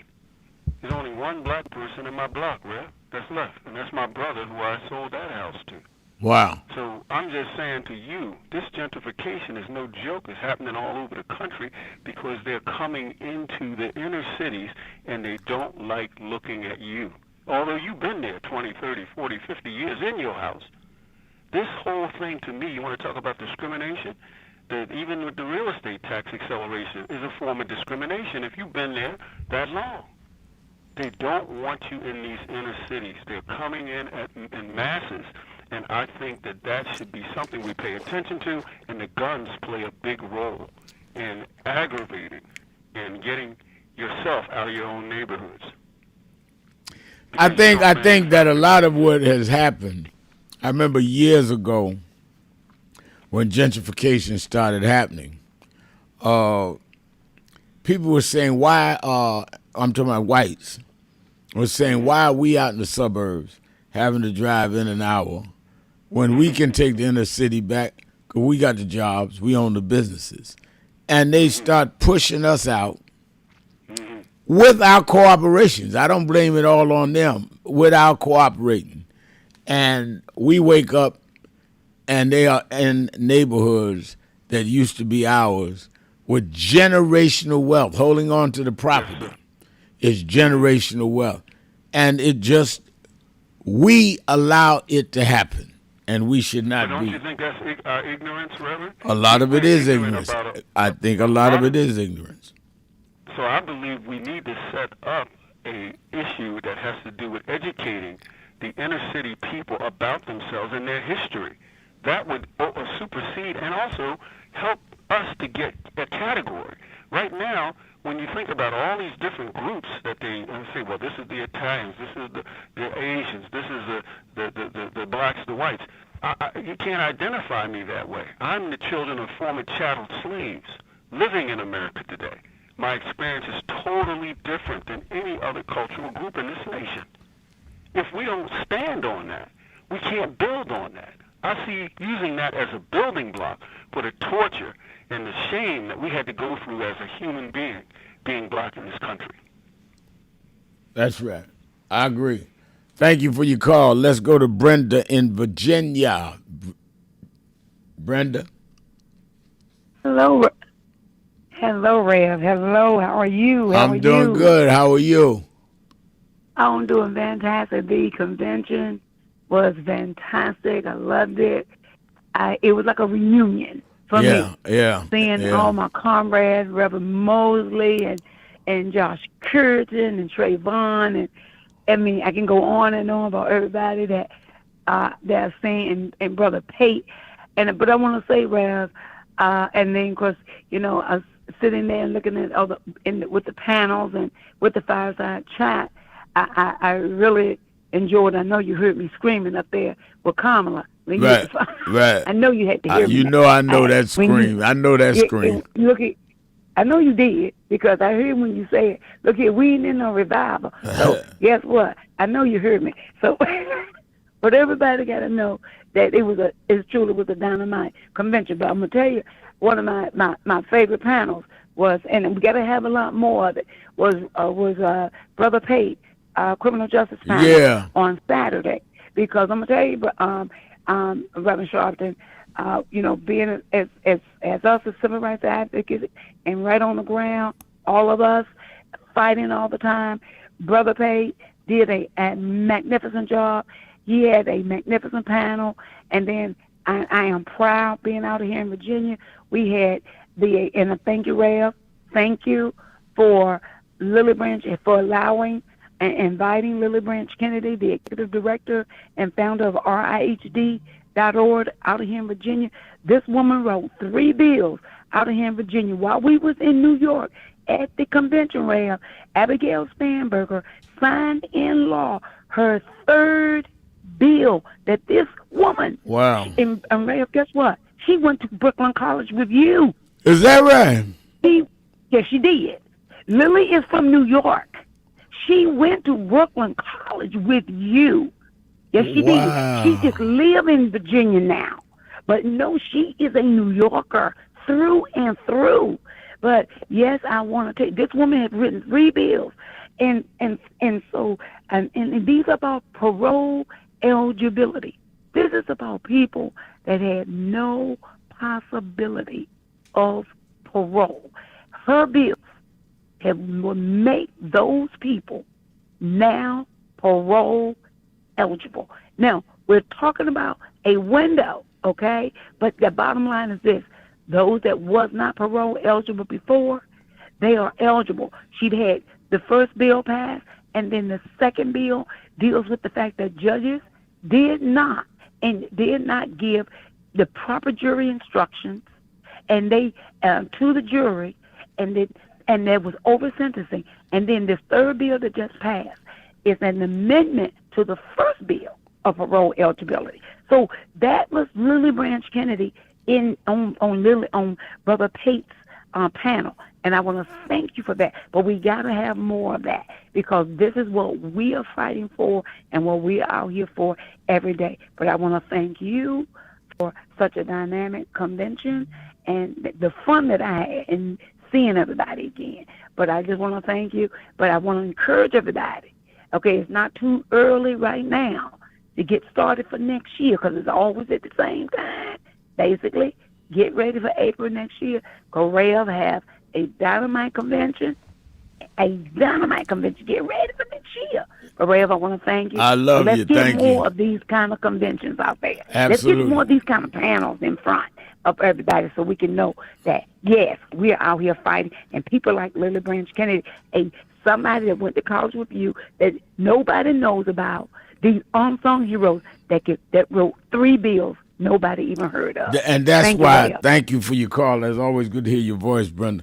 That's why we have these forums at the convention, so people around the country can see and hear from people that they may not have heard from. There's a lot of talent out there, a lot of people out there in all areas. I'm talking about in rural areas, red states that's doing good work, and we have them at the convention. And we don't all have to agree on everything, but we all need to talk to each other. People that can't engage in the dialogue and discussion are either insecure or got an ulterior motive. Otherwise, what you're scared of. Let's take a break. Be right back. Keeping it real. Sharpton. Tell it all Tuesday. Be right back.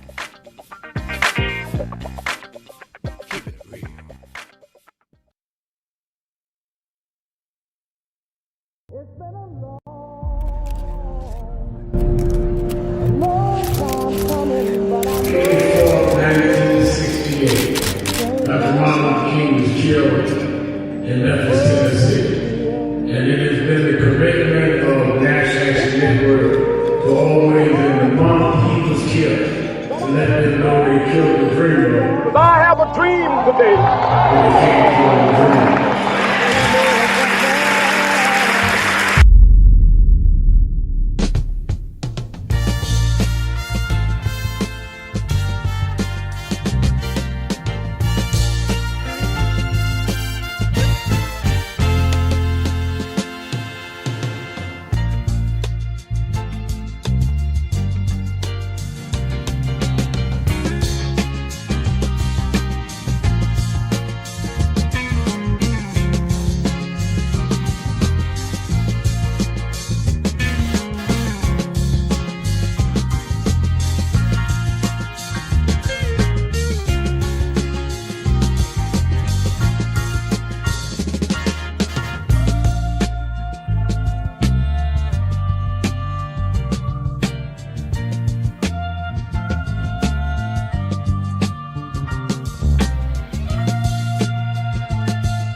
This organization has been on the front line.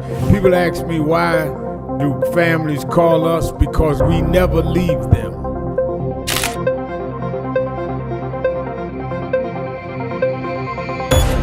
No justice, No justice. What do we want? What do we want? What do we want? When do we want it? When do we want it? When do we want it?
Some of you forget where you come from and forget how you got there and act like you got there because you were qualified or that you had a good resume. But some of us had to pay a price for your resume to even be read. Some of us had to take nights in jails and licks upside the head or shut out of boardrooms like Byron so you could walk down red carpets and act like you got there by yourself. So I received this award with a special place in my heart and on my shelf because I'm getting it from a freedom fighter who never forgot where he came from and how he got there.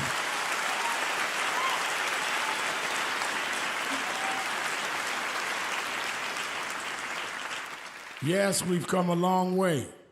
We've had now a black president and now a black vice president, but we still can get shot down and have to march to get a case in court. We still can get shut out of boardrooms. We're still doubly unemployed in a good economy. So we're gonna have to keep marching. And I thank not only my family, a mother that raised me by herself, but I thank that lady at the end of the march that knows she won't be on TV that night and knows her name will never be in the paper, but she believed in me enough to get at the end of the line and make me look good. Because Dr. King used to say, if you call a march and no one shows up, you just going for a walk. And I want to thank those that marched with me. 32 years ago, here in Los Angeles, we marched. And then many years later, with George Floyd and others, we're still marching. And I'm going to keep marching. I'm going to keep agitating. And I'm going to keep going.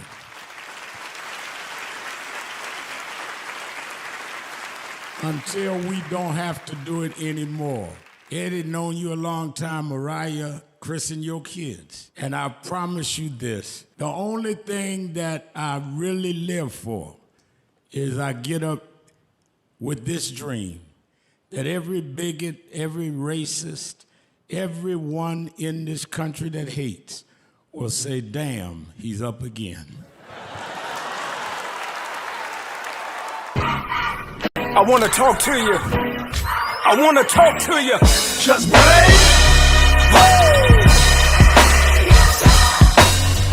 I believe that. Good morning, everybody. I hope the coffee has kicked in by now. I want to start by thanking your leader, the Reverend Al Sharpton, and everyone at the National Action Network for 35 years of standing up for civil rights and opportunity for everyone. And I couldn't be more grateful for the way that you have blessed the lives of so many, including mine. As we look today on King Day, let us not forget that we had to struggle to even have this day. They did not wake up one morning and say, let's give a federal holiday to Martin Luther King. People petitioned, people marched.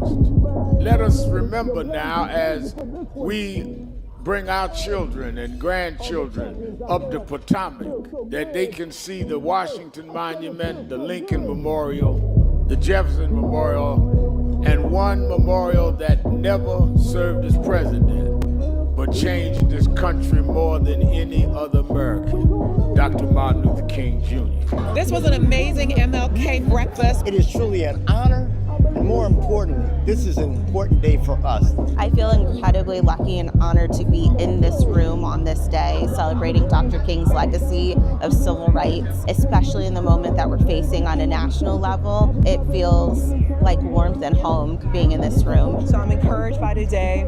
I'm encouraged that we're getting out, we're protesting, but more needs to be done. We need to lean in. And let's keep fighting because the job is not done here. And I just feel so honored to get this award. It's not about getting an award, it's about doing the work. And let's keep up with the work.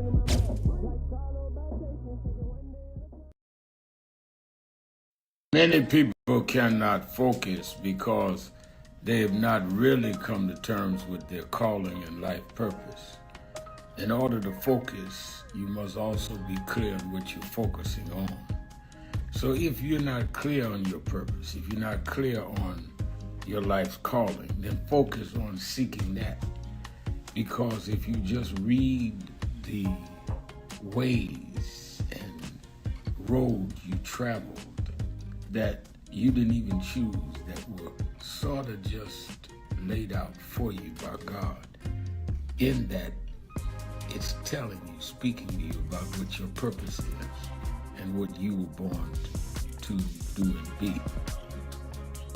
I learned the things that I didn't plan had to be planned by God, and God's plan was directed toward God's purpose in my life.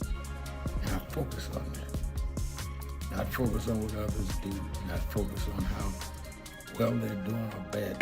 Yo, keeping it real.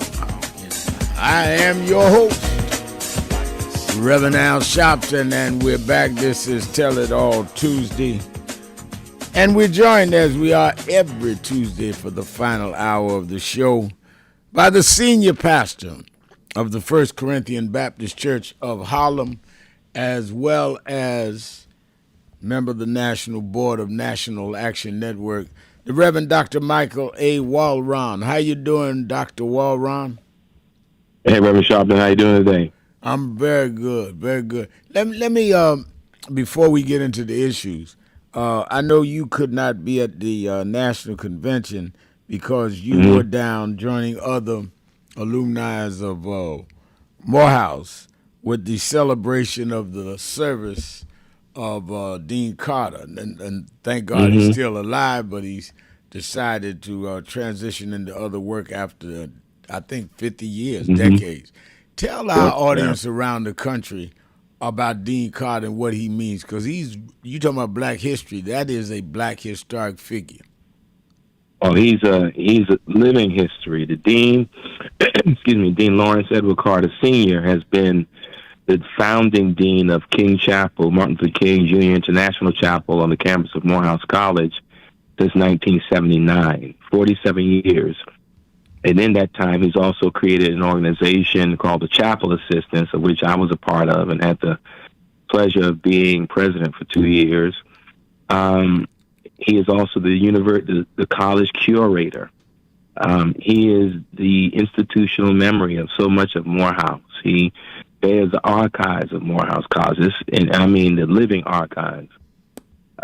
He has built memorials on campus. It was he who helped with the school raise funds and got Benjamin Mays and his wife entombed on campus of Morehouse, as well as he built an obelisk in front of King Chapel that holds the ashes of Howard Thurman. Right. I mean, this man has had an impact on black history, and not to say there is no one singular person who's produced more African-American clergy, pastors, religious scholars, and thinkers than Lawrence Carter. And so many of us who were former students of his went down this week. There was a series of different celebrations, culminating in Thursday, which was the final induction service to the Board of Preachers as dean, and there was a retirement luncheon and celebration after that.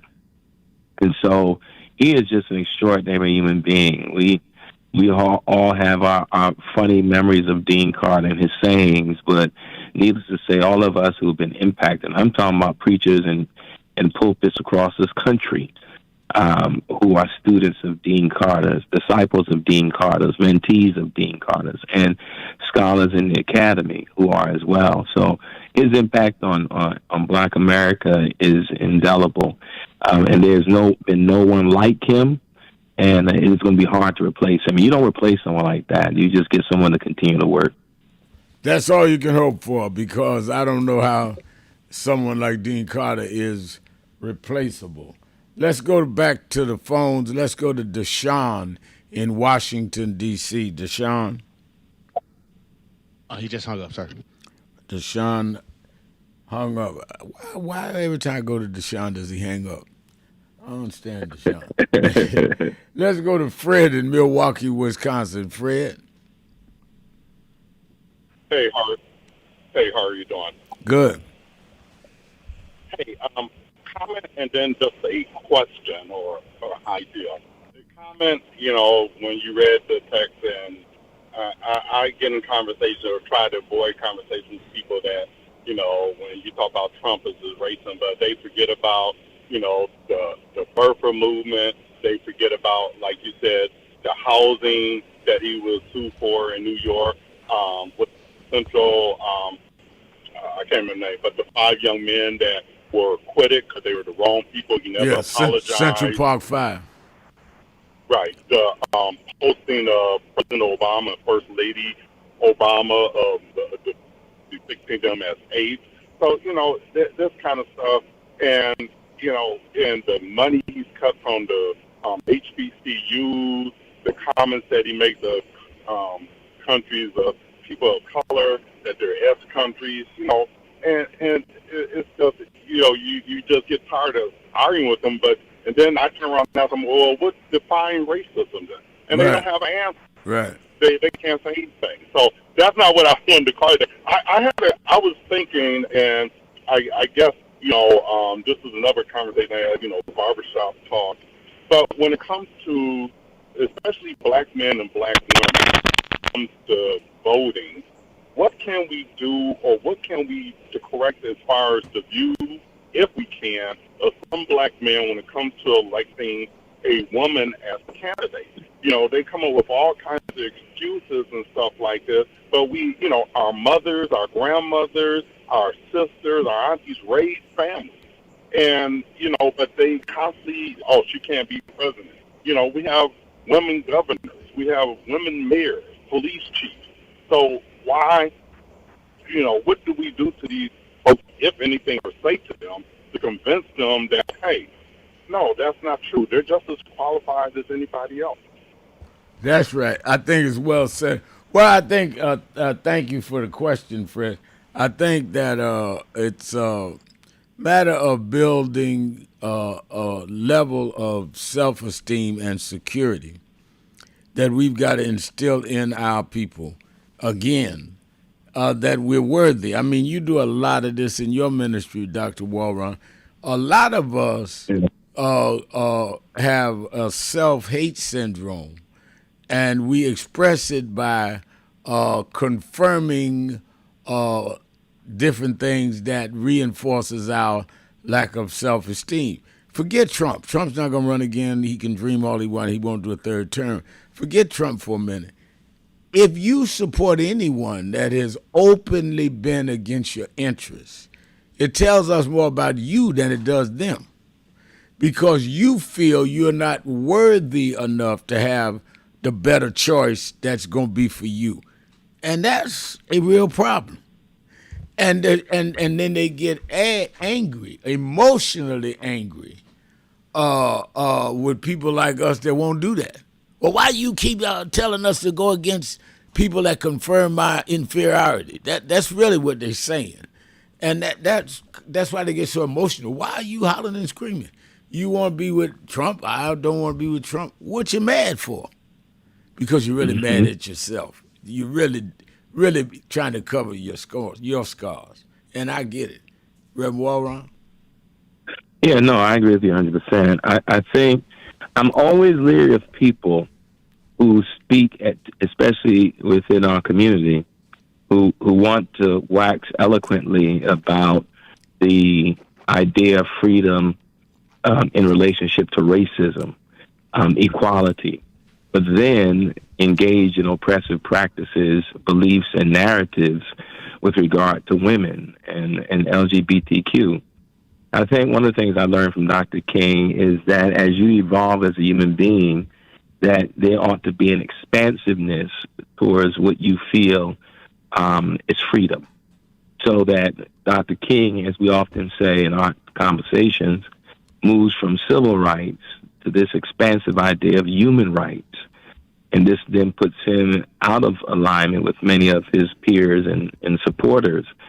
I think that's what we do, but it's hard for me to hear certain people who want to speak about Dr. King or speak about the civil rights movement, but intentionally engage in behaviors and beliefs and narratives that oppress others, in this case, women.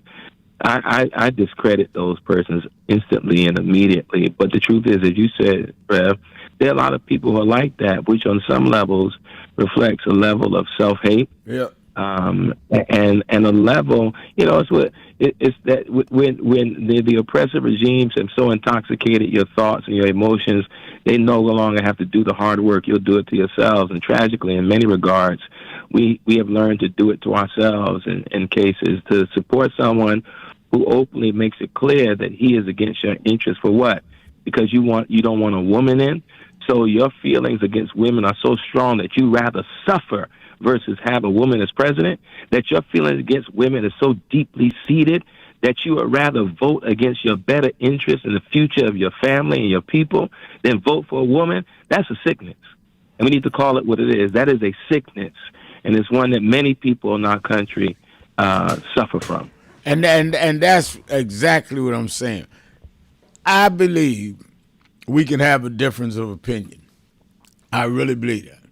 But when I hear people that's got to go off, ain't nobody nothing, and y'all that, then I know they're really over emotional because they have self-hate, self-doubt about themselves. Because what you mad at? If somebody disagree with you, why you mad? That's what dialogue's all about. That's what you have a talk show about. And I think they really fighting with themselves. Let's go to Ron in California. Ron, you keeping it real with Sharpton and Walron. Is Ron there?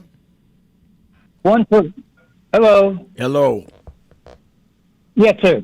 I don't know, because the bell went off. I had thought of two thoughts, and I talked with you early on after this last election for president, that I thought that Kamala would be a great president.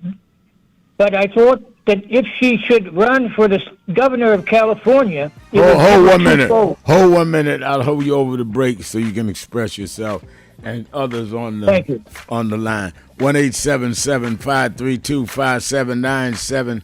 1-877-532-5797.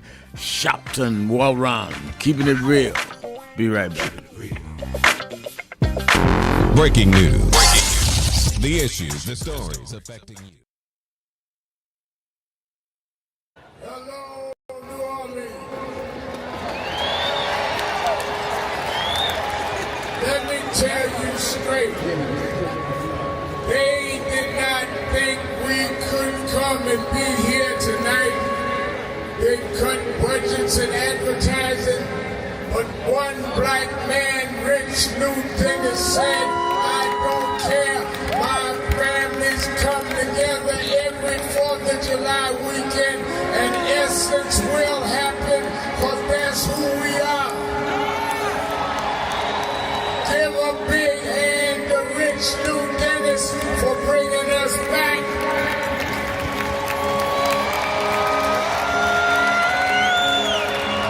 Why do we come? Because the essence of who we are is essential to what made this nation. We built this nation. We made this nation. We created the essential dollars that this nation lives off of. We don't care what bill they pass. We will not back up. We will not back down. We will not give in. We will not be chased out. We don't care who's in the White House. We will organize our house by house.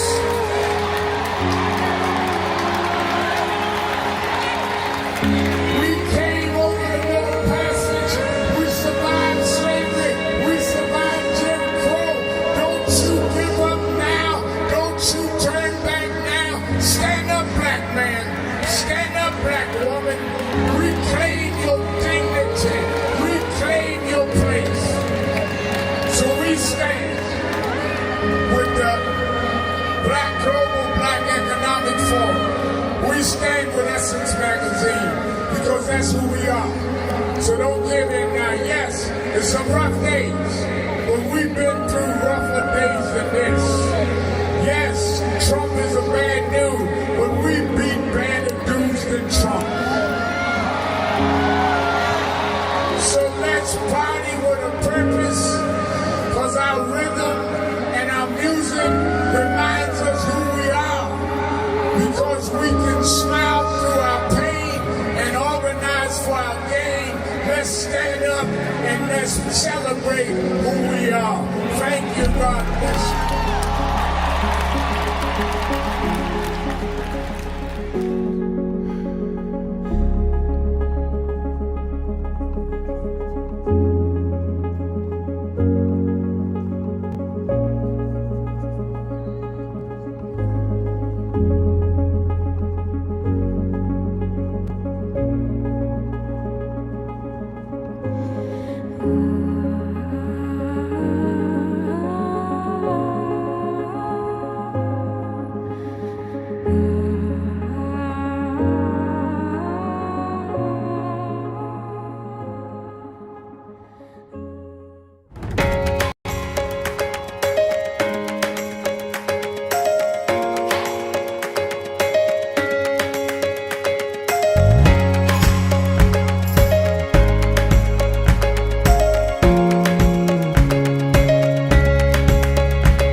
12 years old.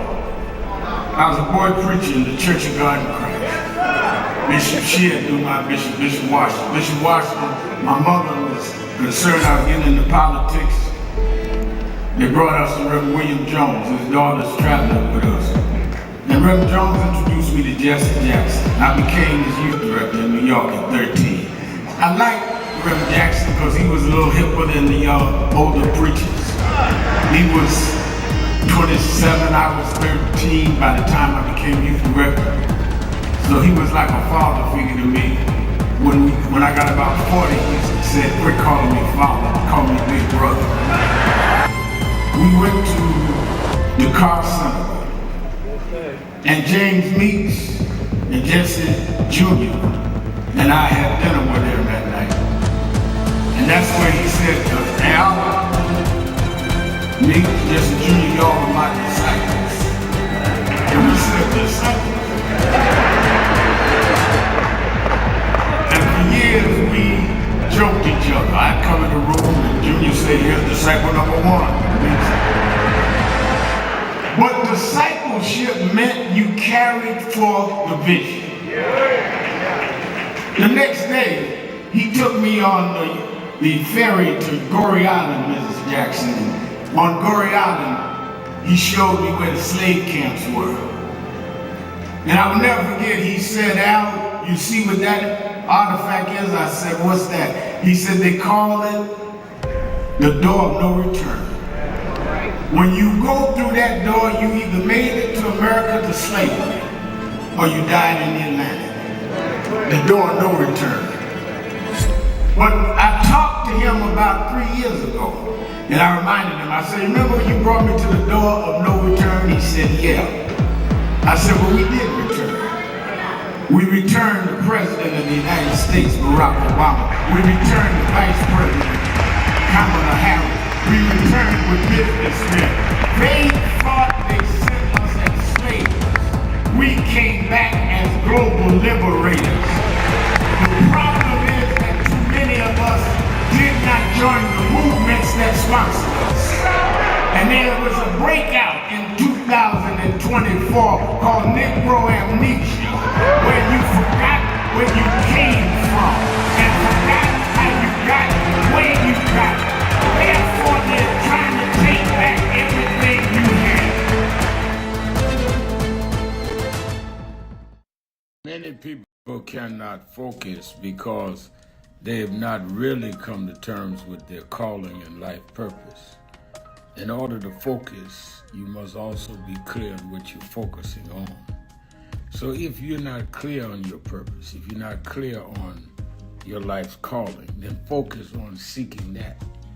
Because if you just read the ways and roads you traveled that you didn't even choose, that were sort of just laid out for you by God, in that it's telling you, speaking to you about what your purpose is and what you were born to do and be. I learned the things that I didn't plan had to be planned by God, and God's plan was directed toward God's purpose in my life. And I focus on that. Not focus on what others do, not focus on how well they're doing or bad they're doing, but focus on whether I'm in line and aligned to what I'm supposed to be about. In order to move straight ahead, you have to be focused. Keeping it real, keeping it real. I'm your host, Reverend Al Sharpton. Reverend Dr. Michael A. Walron is our co-host. Let me remind you again to make sure you express what you feel and don't be intimidated. Let's go to Ron in California. Ron, you're keeping it real with Sharpton and Walron. The thought had come to me, two thoughts actually. One was, Kamala, when that last presidential election happened, I know I called in and thought that commercially, from the point of view of running for president, it requires as much airtime as possible. And when you're the governor of California, you have a good standing to get airtime along with the current president. And if you're in some form running for president, you'll have added to your time of exposure. And when you're talking about someone with such competence in working in the state of California, understanding the laws which are most important at this point in time for our democracy, that I would plead that she would consider running for the state of California as its governor, having full experience and understanding of that position. And in our time now, in the political turmoil within the Democratic Party as well as the Republican Party, she would stand out as an independent amongst the population, specifically with that platform that she could speak and demand airtime on a multiple of levels. This would be the consideration I would ask of her to put in her consideration for that potential of being the governor and therefore the governor of the nation when the time would come. All right, I mean, it's an interesting concept. I don't know if the election laws would allow it, but it's an interesting concept. I think also, Dr. Walron, when you look at the field of potential candidates, and we had 9 or 10 of them there. I'm sure you monitored some of it from where you were in Atlanta. And I think that it's healthy to have everybody come out early, decide what they're going to do, and see what they, how they can handle this level of scrutiny. Like, I'll give you an example. I think Wednesday, Congressman Eric Swalwell came, wanting to speak because he's running for governor of California. And then by the end of the week, he's involved in all these scandals and women making accusations. So one of the reasons I like to vet people out and let them speak for themselves is to see, can you handle being president? And can you handle being whatever it is that you say? I thought it was very key when Kamala said that in her fireside chat with me, that I've been in the Situation Room 1,000 times. I know how it is. I was 2 steps from the Oval Office. I know what the job means. And I think whoever else runs are going to have to convince people not only on the issues they like that titillate the ear, but that they can handle the job, since clearly, in my judgment, the guy we have in there now cannot. Sir, can I add something on Iran? Go ahead. I'm off.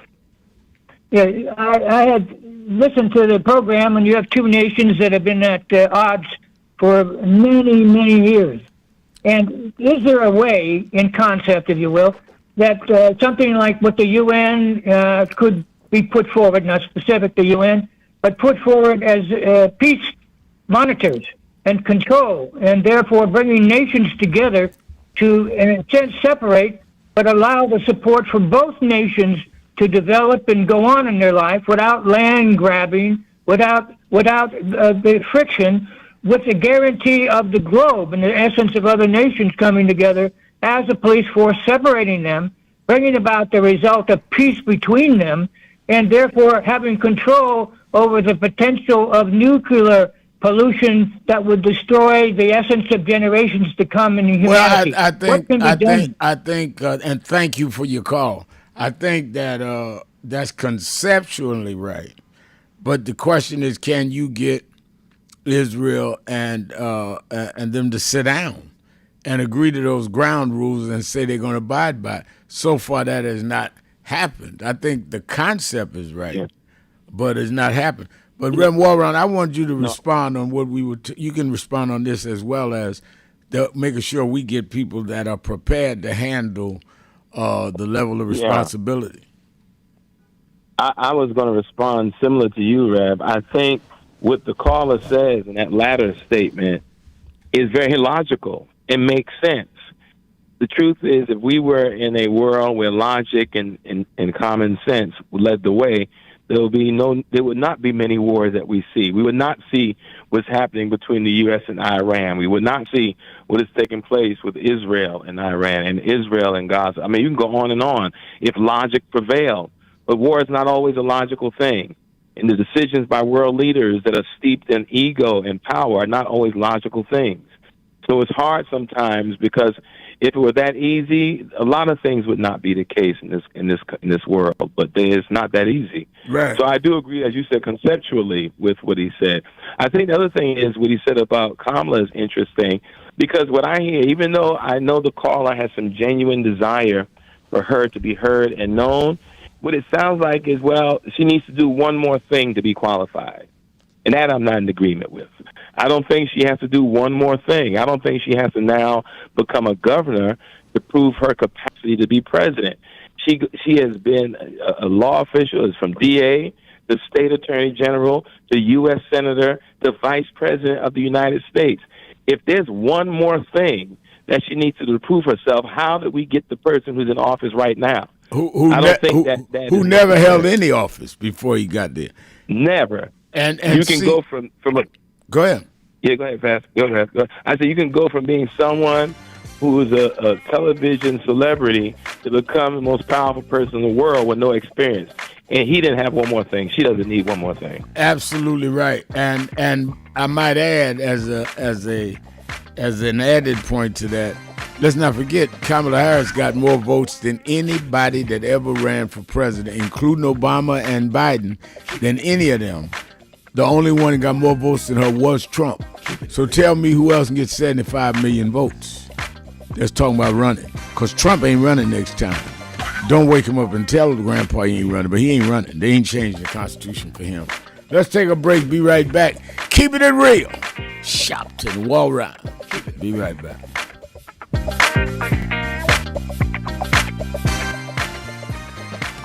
We all hear the radio ads.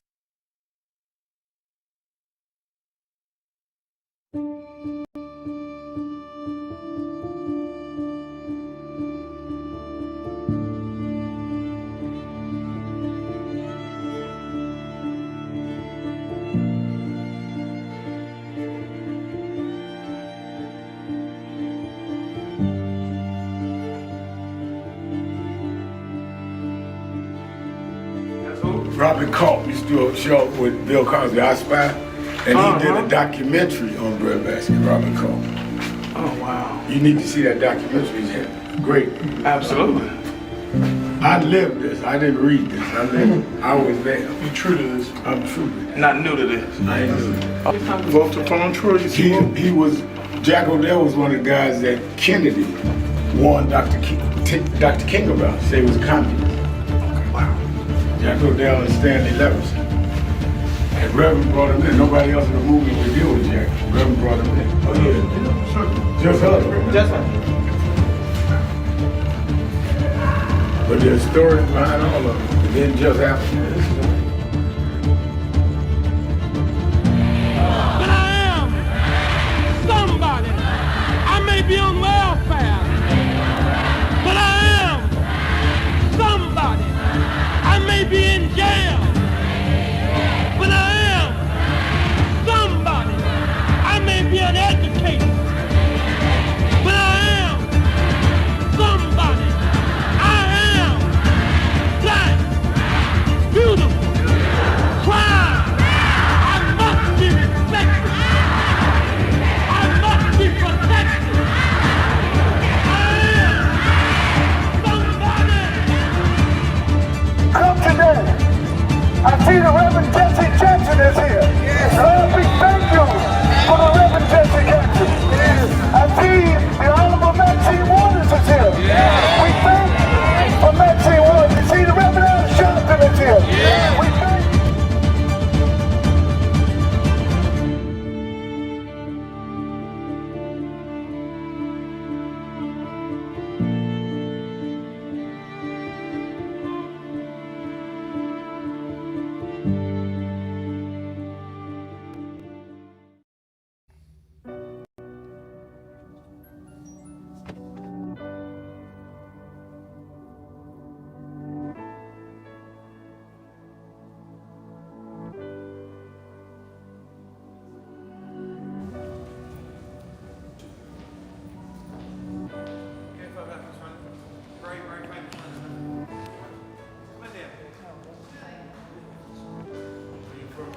in London, yeah. We've got many problems there.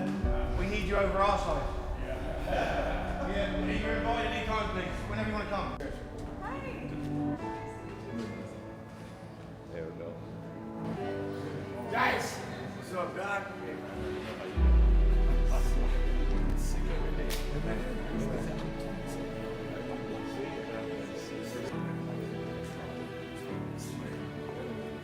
So we are in not a political dilemma, we are in a moral dilemma.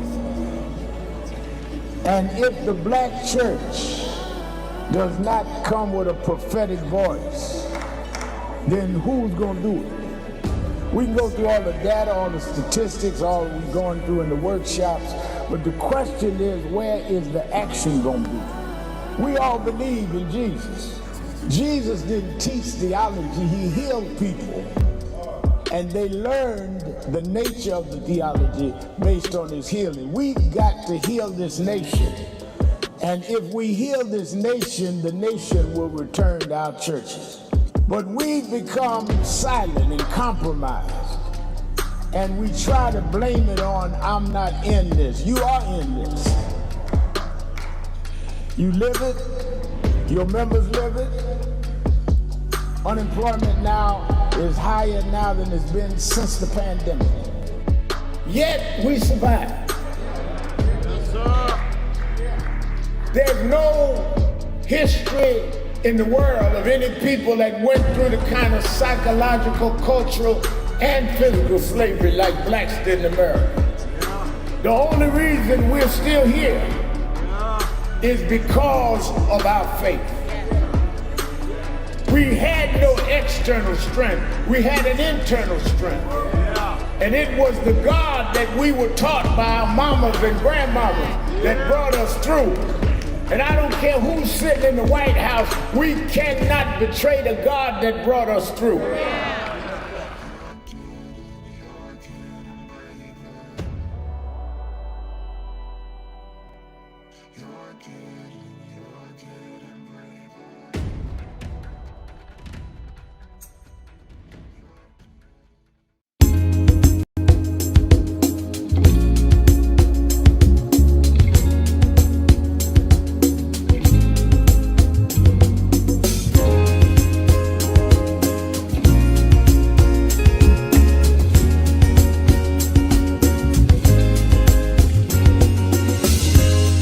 It's simple. Letting the joy unfold. I'm living my life like it's golden. Living my life like it's golden. Living my life like it's golden. Living my life like it's golden. Living my life like it's golden. Golden. Living my life like it's golden. Living my life like it's golden. Living my life like it's golden. Living my life like it's golden. Living my life like it's golden. Many people cannot focus because they have not really come to terms with their calling and life purpose. In order to focus, you must also be clear on what you're focusing on. So if you're not clear on your purpose, if you're not clear on your life's calling, then focus on seeking that. Because if you just read the ways and roads you traveled that you didn't even choose, that were sort of just laid out for you by God, in that it's telling you, speaking to you about what your purpose is and what you were born to do and be. I learned the things that I didn't plan had to be planned by God, and God's plan was directed toward God's purpose in my life. And I focus on that. Not focus on what others. Keeping it real, keeping it real. I am your host, Reverend Al Sharpton, and Reverend Dr. Michael A. Walron is our co-host. Don't forget, watch Politics Nation with Al Sharpton, live at 5 p.m. Eastern Time on MS Now, every Saturday and Sunday. And I must thank all of you that supported the show last weekend. We did extremely well on the viewership and the ratings. And I say that because what keeps you going is the support of the public. I'm sure there are a lot of people would like to see my shows off the air. This August 30th, I'll be on 15 years. But the viewers keep it on. And I'm not naive enough to think everybody that watches the show likes me. Some of them watch it because they hate me and hoping I'll stumble and mess up. But just watch. And but this week, I really want to dig into these issues that I think are being ignored, which is why we raised them in the convention. The Affordable Care Act has not been renewed. Premiums are skyrocketing. And I have some senators that I'm bringing on about that. The question of voting rights, we are maybe days away from the Supreme Court decision. I want to deal with that. And the question of economic equity. A lot of people get spooked with DEI, so let's call it economic equity. How are we going to deal with the fact that blacks are almost doubly unemployed to whites? And if DEI is not the way to balance it by having them set certain goals to make sure there's diversity, then tell me, Governor, and I'm going to have them on, what is the way? So watch Politics Nation with Al Sharpton live at 5 on Saturday and Sunday, 5 p.m. Eastern Time. You that are in the New York area, we had a great convention, well covered, well attended, probably the best attended. But now the follow-up. Be at the Saturday Action Rally if you're in the New Jersey, New York, Connecticut area. Be there with me as we deal with the steps going forward. And even y'all, you got some blacks like Trump, y'all come to, because the steps we talking about had nothing to do with whether you like Trump or somebody else. You can argue that later. They don't even know who the Democrat is against Trump. There's some things we all need to work together on. And be at the Saturday Action Rally. We are at Mother A.M.E. Zion Church, 137th Street between Lenox and 7th. While we get our new headquarters ready, and they're going to begin working on it this week. We should be in a couple of weeks, but it's signed, sealed, delivered, and paid for. We are ecstatic we were able to close the deal, and National Action Network owns the historic and I think impressive Faison Firehouse on 124th and Morningside in Harlem, right on 125th Street, 5 levels with a theater. We just sharpening some things up. George Faison, who was one of the original choreographers, black on Broadway, was an Alvin Ailey dancer, and as he made money, took his fortune to Harlem and bought that firehouse 26 years ago. And I was negotiating for another property for Nan, and he called me and said, "Rem Al, I'm in my 80s now, and I want to do something else. You know, anybody would want to buy the firehouse?" I asked him for the price he told me, and I said, "Let me call somebody, see if we can find somebody that won't mess with." He said, "I don't want to sell it to developers. I want to keep it where it is and keep it in the community." And I called Reverend Bird, our COO. He said, "Go over there and look at the firehouse and tell me the shape it's in." He called me back, said, "Still good shape, wonderful artifacts, all that." I said, "Okay," and I called him back. I said, "I know somebody who will buy it, me, and we'd get it for Nan." And we made the deal in 2 weeks and closed it the day before the convention. We'll be moving in there in a couple of weeks, maybe 3 weeks. But be at the rally every Saturday, Mother A.M.E. Zion, because we have got to follow up. It's not enough to say, great convention, more people than ever. Ballroom was packed. Now what? That's what we must do. Reverend Dr. Walron, what's going on at FCBC? Well, this month, April, is the month of hope. So almost every day in the month of April, we have public-facing events at the Hope Center, which is our mental health facility and space located on 116th Street between Adam Clayton Powell and Frederick Douglass Boulevard. And so, I mean, every single day, the events for men, women, and young people all around mental health, physical, emotional wellness. And we're excited about this month of hope. Month of hope. I like it. I like it. And if people want to find out the events, they can go to Hope Center Harlem, one word, hopecenterharlem.org, and they can see all the list of events for the month of April.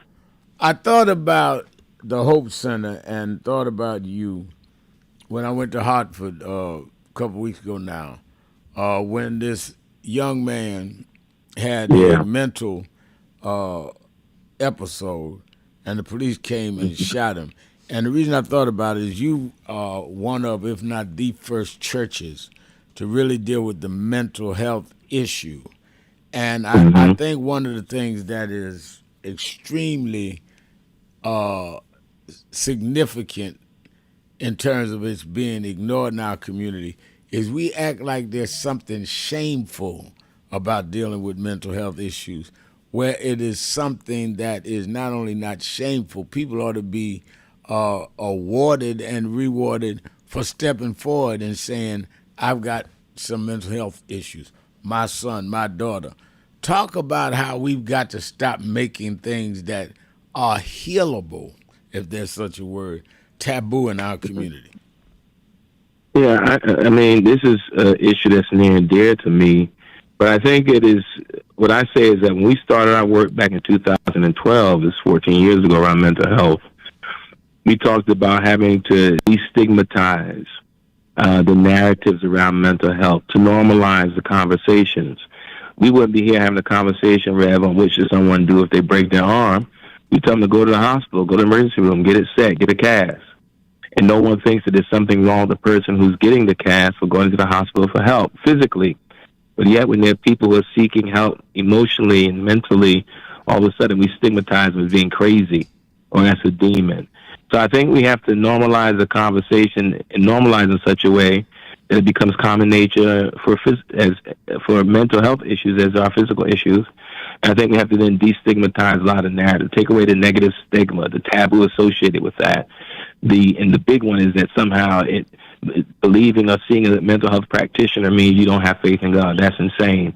If that's the case, then if you go to a doctor who gives you medication for diabetes or high blood pressure and you take it, that means you don't have faith in God to heal. That's insane. And so we don't want to think that way, Rev. I think also there has to be a plan about how to deal with these mental health crises as they manifest themselves. I have an idea. We'll actually be launching in 2027 our first mental health mobile unit in the city. But I think, Rev, it's not really hard. You know, the same way we have ambulances on call, I think we can have mental health practitioners when there are specific calls to the police where there's a perceived mental health crisis. I think there are ways we can have creative partnerships and collaborations with mental health practitioners and have them on call like we have other persons on call. There's a way to do it. It is costly, but it's more costly when you have people who are being killed by police because they don't understand the nature of a mental health crisis. No doubt about it. And I think that it is not only something not to be ashamed to deal with. I think we ought to shame people that don't deal with it. Rather than having people hide it, I think if I have a friend and they kind of hide that their child or their nephew or whoever is having mental health challenges, I should shame them for not dealing. Man, why are you not dealing with that? That's fixable. I thought you loved them. Yeah, I think. In addition, I think our leaders, especially our clergy leaders, I think have to become more transparent. See, we've equated people who are honest and transparent about their mental health challenges somehow as weak or incapable of leading, and that's not true. Because we often think of the extreme, we think of mental health issues, anxiety, which many of us deal with in some way, shape, or form, depressive symptoms, which we saw during the pandemic. We all experienced depressive symptoms in some way, shape, or form, if not clinically diagnosed. You can go on and on to a list of things that are not the extreme of mental health. So I think, again, if leaders, at FCBC, we talked about it. I talked about it. I talked about my engagement with mental health practitioners. I talked about my therapist from the pulpit, and it freed people up to want to share about it. I've done work, produced videos, was on a documentary on PBS about it. And I think the more we do that and we have leaders who are willing to be transparent, I think people will feel free to be honest about their battles and not hide it or suffer in silence because of it. Absolutely right. I think that as we assess what is going on in the world, things are changing. It is going to require more and more focus and more really dealing with how we are stabilizing our families in terms of their mental health and all. When I say things are changing, we are now living in a world where technology is taking over. And it's going to be real fast for a lot of people. And if you're already unstable, it's getting ready to get faster. AI is real. And we're not going to be able to just, poo-poo it away. So the question is how you regulate it and how we deal with it. Because it's here. You're not going to be able to put that genie back in the box. And I think that that exacerbates people that are already insecure without all of that high-speed stuff. Absolutely. I agree. But I want to also, in addition to that, drop something else about mental health. We have a president of this country who suffers from what they call a cluster B personality disorder. That is a mental health issue. Cluster B are things like narcissism, pathological narcissism. That is a cluster B personality disorder. And when we understand that, I think, and even talk about that, no one wants to say that about the president, but that's what we're dealing with, the erratic behavior, the inconsistency, the bipolar manifestations. This is real, and this is who's leading this country. But again, because we don't want to talk about these things, we don't want to have open conversation, we don't want to make these kind of statements for fear of being attacked, we sit and run along with it and agree with it, and it's problematic. All right. I hear the music. We're going to have to go. Let me thank Reverend Dr. Michael A. Walron. Let me thank all of you that called in. You that called in, listened, and you that wrote in on the message board. Couldn't get through, but hung in there anyhow. Remember, whatever you do, wherever you go, however you feel, tell somebody, tell anybody, tell everybody. Reverend Al told you personally. Keep it real. Keep it real. Keep it real. Whatever you do, keep it real. I'll talk